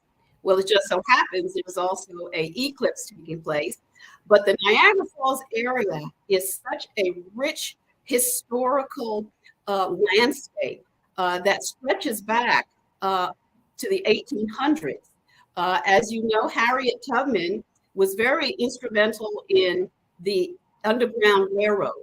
She actually assisted many captives or persons seeking to escape captivity in this long circuitous route from the south up to the north as far as Buffalo, New York. She even assisted persons to go across the treacherous Niagara Gorge River into Canada. So this event is actually threefold. Just an opportunity to prepare and be in a position to take advantage of the travel opportunities that are a result of planning and thinking about the future and believing in the future and preparing for it, and then going on a trip that revisits the futurists of our past. In fact, we're here because of futurists who believed in the future in spite of what the present looked like then, and they planned for it. So not only Harriet Tubman is someone that we celebrate as part of this journey to the past, but also individuals such as W.E.B. Du Bois, who was instrumental in establishing the Niagara movement, which was an economic, definitely an economics movement to propel us out of the situations that we were subjected to because of systemic racism. Things have things changed? That's something for us to really look at now. But we're revisiting that past and the persons who were futurists of that era, and hopefully to resurrect that enthusiasm and that intentional planning and preparedness. And this event, the Eclipse, is also very relevant to this trip because the eclipse, as you know, can, whether you know it or not, consists of really three phases. The onset of the eclipse, which is very much a metaphor for the past. The totality of the eclipse, which is a contemplative moment for us to look at where we're at in America at this time. And then as the eclipse, as the sun reemerges, it's a great moment and a great event for all of us around the country to join in the wonder and the remembrance of history at this moment, especially as it relates to our community, and look at and begin to question, where do we go from here? So the Eclipse 2024 Niagara Heritage Tour, it embodies so many wonderful narratives about our history, particularly of the Buffalo Niagara area, the freedom seekers in our history, again, Harriet Tubman, Du Bois, Frederick Douglass, so many, and coming to the present to experience this nationwide experience, and then have those really wonderful conversations afterwards as to where do we go from here. So this event is very much a continuum for me of not just a travel opportunity. It's not a one and done, but it's really a continuum of what takes place April 8th and the ideas and solutions that I have in mind as to where do we go from there. So that is so much. When I first saw that you were taking this trip, I thought this was so amazing because a lot of people really do not know about what W.E.B. Du Bois did around the turn of the century in Canada. The document that he wrote, which was a progressive document as far as what African Americans needed to do in order to secure, like you said, their place financially. And this document, as common as our Declaration of Independence, this document should be as common within our community because it's a blueprint of how we must be able to be here and be thriving instead of surviving. And so when I saw this, I was so excited that that you were forward thinking enough, and being a prepper, I would assume that that's why God gave you this vision to be able to remind us and the youth that we teach that this document is an amazing thing that we must look at and follow. Now, you spoke about the eclipse and doing the marketing for the eclipse. I saw it was a chance to charge the pineal gland. And you spoke earlier or in the past in me and you speaking about how our ancestors looked to the stars and they looked to the sky for everything. Talk more about the celestial piece of this and the sky piece and the watching of the eclipse. And why that is so important to us as an African American people, as I write this curriculum around the pyramids of Giza and looking at the pyramid and how it was due north and how we actually structured that pyramid to harness some of the energy from the sun. Can you speak about that a little bit more? It really, that's a great question, Tamisha, because it's been written recently that actually Harriet Tubman is viewed as a lay astronomer. She, in fact, had to use the stars, the celestial bodies, and survey the landscape constantly, both during the day and at night, in order to navigate her way successfully to the north, to the farthest borders of the north. So she was very much in tune with the celestial bodies, and that's really cultural to us. Going back to, as you say, Egyptian history and the monuments, all of that speaks to our innate affinity for observing nature, using nature, and using that information to move forward. So in addition, the persons that were involved in the Underground Railroads, so many of them, that lives on in us, that core of saying, in spite of what the future looked like then, they moved forward, which I use this term called futurism. They were futurists. So we're descended from futurists. We're descended from people who looked at the stars and considered the changes in the earth and the land and how important the land is. And so one of the things that we need to recover as we move forward is this economic futurism, which is the reason that propelled Harriet Tubman, W.E.B. Du Bois, Frederick Douglass, so many of the civil rights activists. It wasn't just for human rights, but it was also for this economic futurism. And one of the things that I did develop as part of I Prep to Thrive is something that is so traditional and old school that we need to recover in practice. And that's just old school wisdom of not spending all of our dollar. And the reason that's important, it's old school, but we're not, because we put it in that category of old school, and because we're in a capitalistic society. I think that I like how you say futurists. We're going to take the old school and make it new again, with being able to take some of those things that our grandfathers did, how they were able to stretch that dollar and make it work for them. Be prepared long term. They were preparedness driven. And I actually recall my grandfather, he would often share with me, and well, my mother, and she shared with me that our grandparents, when they went back to the South, they prepared ahead of time to bring money with them in the event they might be stopped by the police. So the idea of being financially prepared was very much ingrained to us through necessity. Wow. And so I think in these post-pandemic times, we need to return to that. And so something that I practice and promote is called 5, 10, 10, 75. And it is very much old school. Because what Tell us it is, more about that. 5, 10, 10, 75. Get it. 5, 5, 10, 10, 75. 10, 10, 75. Tell Adds us up more to about 100. that.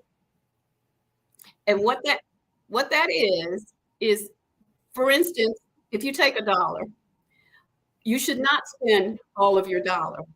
However, 63% of Americans are now spending all of their dollar to the extent that they do not have a preparedness fund.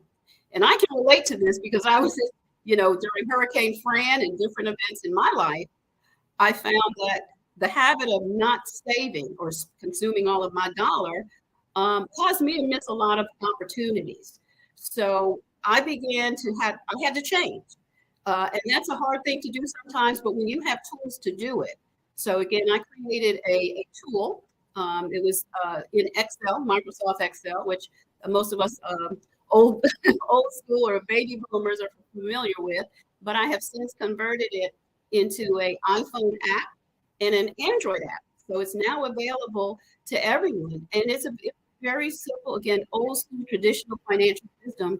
You enter an amount into the app, it splits your dollar into 4 buckets, 75%, at which if we can reduce our spending so that you're spending under 75% of your income dollar or revenue dollar, that means you now have 10% to save. You now have 10% to give to your faith community. And you definitely have 5% to invest in your business or invest in kinship community business. So if I may elaborate on that, because that kinship community investment, that is so important. That's what helps to build churches. That's what helps to build community centers. That's what helps send your kids to community college. now. That's what we're lacking. Kinship community investment. Kinship community and sending your kids to college. I met you 10 years ago and I wasn't making much money with the TMT Youth Community Foundation. People don't pay me my rate. You were like, I don't care. You say if you save $5 and if you can save $10, do that. And I shortly after that I got connected with a Primerica rep. I started putting that little bitty change into a savings account, and now it's paying my son's college tuition. And I'm so very thankful because I didn't think I had enough to save, but it worked out. It worked out over time, and over time I could grow, and it became part of what my financial trajectory was. So I live by the 5, 10, 10, 75 model. Now, can you tell me more? Because you're a prepper. So you've got ways for us to prep. You've created an app. Cash flow 5, 10, 10, 75 to help you put your money in buckets. But you've also got this huge master plan that you're going to tell us more about when we get to Canada. Can you give us a sneak peek on this century plan that you have for 100 years? Oh, sure. And how people can get connected to it? And I'm so glad you use that word connected, because everything I'm doing is interconnected. It's really a continuum. And it really started, again, from my own personal experience, that you have to bucket your dollar. You have to be the bucket boss of your dollar. And 5, 10, 10, 75 is actually nothing that the mainstream community isn't doing already. In fact, that's why you see other cultures develop and prosper and build. We have to do the same. We have to be intentional and reciprocal. That's what the 5, 10, 10, 75 empowers us to do. So what I am doing is promoting 5, 10, 10, 75 as the tool by which we can simply get started to intentionally bucket our dollar so that at least 5% is churned. And that's a word that I promote to know, because is churning dollar in the right economy. And something that we may not be aware of is that we're still immersed in a 1619 economy that primarily doesn't profit. It profiteers from the unpreparedness, the financial, strategic, and even spiritual unpreparedness of American citizens. And so once you realize that there's really a tale of two economies, there's an unpreparedness-driven economy to which we're immersed if we're not aware of it, and the preparedness-driven economy, which is the engine of that economy, is 5, 10, 10, 75. So imagine if a certain critical mass of persons in the African American community started using 5, 10, 10, 75. It becomes actually a preparedness-driven economy that then begins to churn dollars in a direction that builds. So the continuum that I'm envisioning is able to build. Let's pray, let's prep, let's build. The manifestation of that, I call it Century 5, 10, 10, 75. And the project, the actual tangible building project that I do envision based on the use of 5, 10, 10, 75 by our community is called Perennial Park. It's actually a multi-site center that is built to serve as a retreat for families, a sanctuary for youth, and a place that we really need to begin, whether it's clustered or segmented in different places. All of it is possible when we as a community make preparedness, financial, strategic, faith-inclusive preparedness, make it our brand identity, actually make it our brand export. So part of that continuum is the building of a multi-center site by those who, for whom this vision resonates, and they get on board. And all it starts with actually is just starting with that tool, 5, 10, 10, 75, bucketing our dollars, being intentional, reciprocal, and churning. Because right now, the African American dollar only churns for, I think that they said that it's 1 hour within our community. We go to the barbershop. Yeah, then 5, 10, 10, 75 changes all that. That's what we're doing. We're going to the barbershop, get our hair braided, and then that's it. It goes out of our community. Yes. Once the hair braiding gets done and the barbershop gets done, that's it. That's the car note has to get paid, the cable bill has to get paid, and then we're gonna go to Amazon and order whatever we need coming straight to our door. So I mean, that's kind of where we are right now. So that is one of the reasons that I've always loved what it is that you're doing.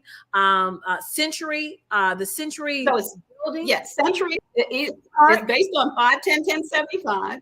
So it's called Century 5, 10, 10, 75. And I called it that because beginning April 8th, with the eclipse and the post-eclipse celebration, we are mobilizing, for those for whom this resonates, a 100-year continuum of opportunity to build a preparedness strong economy. So again, if you pray, let's pray, because as a Christian woman, that is my first and foremost in my arsenal, faith. And then we have to prepare. And then we have to build. So what is being proposed is not unlike what Harriet Tubman pursued, not unlike what Frederick Douglass or the Niagara movement. And it's so appropriate that we're meeting at Niagara. I think it's divine. It's divine intervention and divine inspiration. So I'm excited. I'm excited about what the future holds. So my appeal is to all the futurists out there to get on board. I'm excited too. And when I hear about the Centennial Park, I think about YMCAs and Boys and Girls Clubs, how they're in all of these communities, but these are not places that are owned by us. Our children frequent these places. They go after school in these places, but these are places that are run by other people, and they usually consist of buildings, and that's where we're housing children after school. When I hear your vision, I'm hearing that type of center plus more, because I know it has a media center. I know it has housing units. I know that it has shopping and retail. Has optometry. Right. I see that type of spread inside of communities based upon this vision. That's one of the reasons that I love it. So now we've got about 2 minutes. Tell people what we're going to be doing in Canada. I know that you've got it planned out for us. Saturday, what's going on in Niagara? There's just going to be a wonderful jam-packed itinerary that will cover on a Sunday the historic tour. And then, of course, on Monday is Eclipse Day. Now, here's the wonderful benefit to everyone that everyone can participate in. We're now offering virtual access for people to see what we see on the ground in Niagara, to become an alumni of our event by going to the website, my website, I Prep to Thrive, and click on 4 minutes, because we're making a documentary, thanks to Miss Tamisha Thomas. It's called 4 Minutes Eclipse at Niagara. Click on that link and you'll be able to get a pass, purchase a pass, and part of those proceeds go towards Miss Tamisha's Cyber Bears group and the TMT Youth Foundation.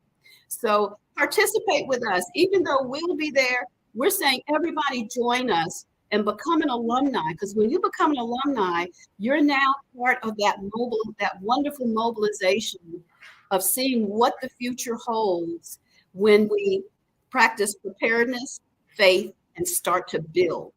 And that's what, and the ancestors are beckoning us.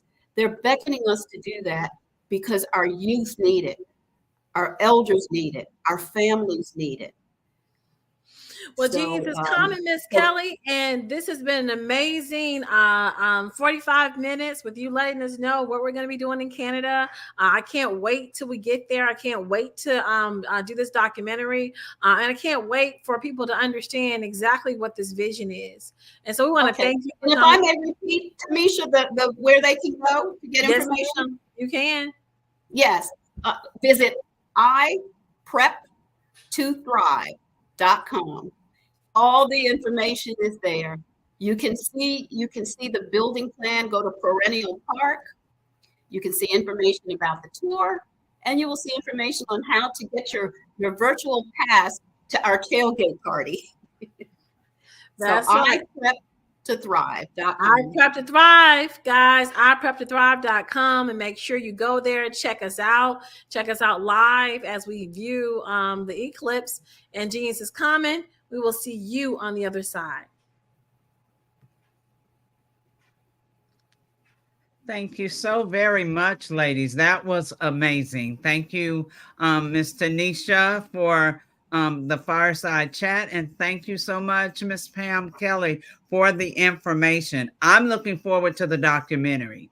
Genius is coming, and I'll see you on the other side. Thank you. Thank you for having us.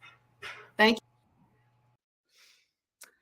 The Black Business Expo's mission is to raise funds for high school seniors going to college or K-12 entrepreneurs. This expo is a fundraiser for students. You may go to www.blackbusinessexpousa.com to donate to the scholarship fund, or use the Cash App below at $BBX USA. Our goal is to give laptops and up to $5,000 to 10 students. Students can register online at www.blackbusinessexpousa.com. Every dollar counts. So we want you to be reminded to please donate to the scholarship fund. Now we want to thank our Black Business Expo USA sponsors for March 2024.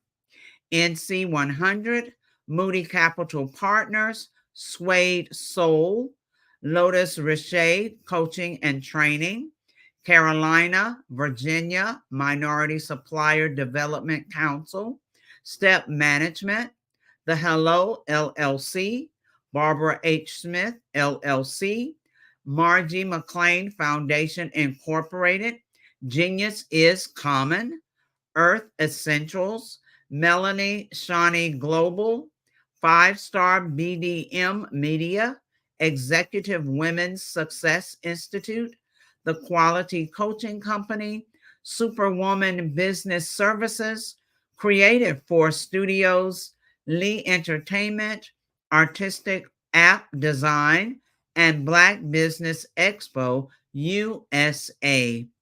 Genius is common, and I'll see you on the other side.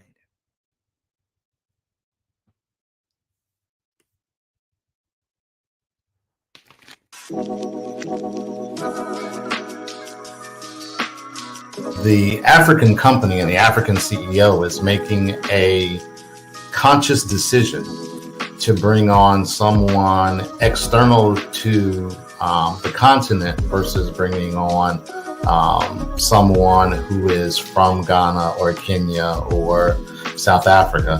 And so the skill sets of the people that we take through our executive leadership training program and ultimately on the placement, obviously have to be extremely high caliber. So what we look for are corporate executives at the vice president to C-suite level, as well as Black entrepreneurs. When we look at the Black corporate executives, we're looking for some very specific skill sets, whether that be around supply chain, sales and marketing, engineering, product development.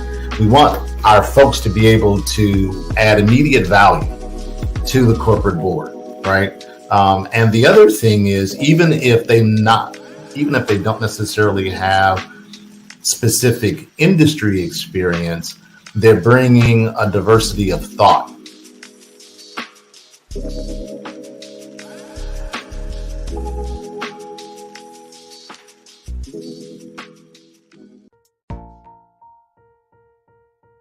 Have you ever seen a parent stressed out and needed a stress reliever with their child? One morning I was coming out of a store and saw a mother and her 3 or 4-year-old son.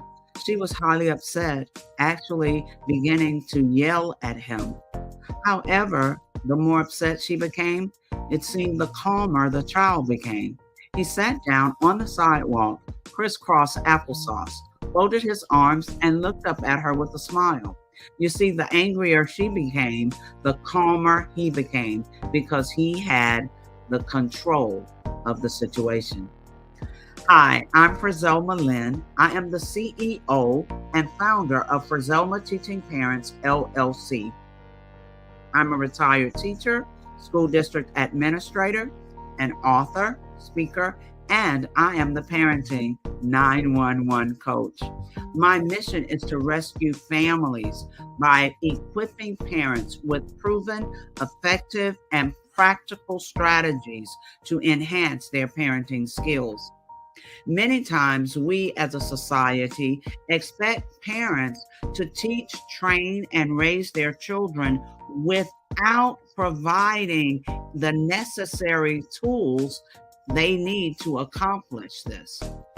However, parenting issues cannot be resolved without intervention.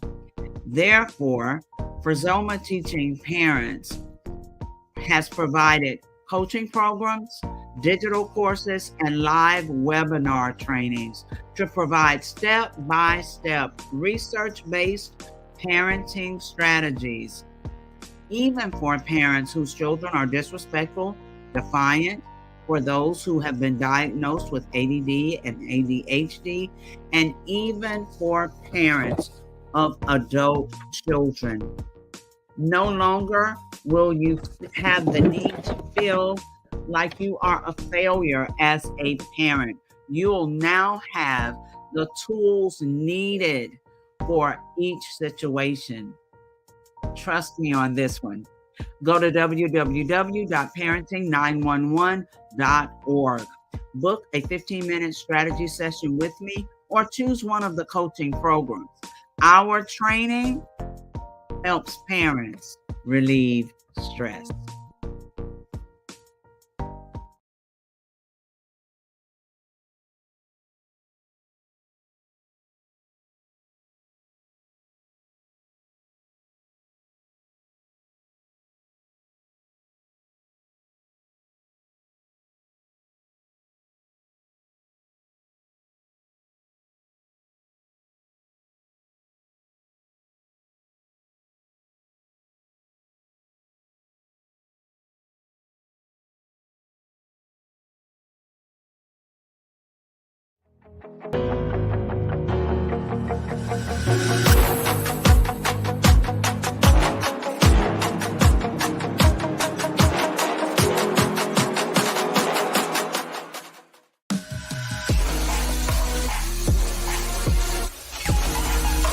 The Black Business Expo's mission is to raise funds for high school seniors going to college or K through 12 entrepreneurs.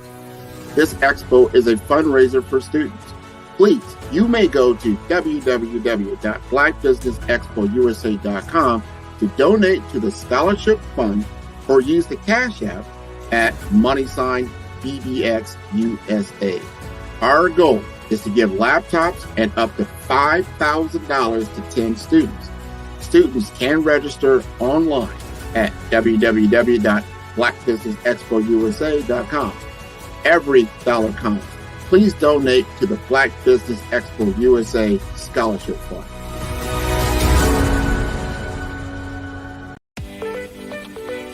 You are in the right place at the right time. The Black Business Network opens again for its Black Business Olympics, a 24/7 broadcast on business, strategies, global branding, social media marketing, finance, advertisement, and much, much more. Featuring the top, most powerful entrepreneurs and speakers and thought leaders from all around the world as they gather together for this phenomenal event. Join the Black Business Network streaming live into the metaverse, STEM City USA, Black Multiverse, Pod TV, Roku, Hulu, iHeartRadio, Apple TV, YouTube, TikTok, Instagram, Google Podcasts, Facebook, LinkedIn, IBM TV, Spotify, and Twitch. Tune in today and be a part of this amazing movement. The Black Business Olympics welcomes you.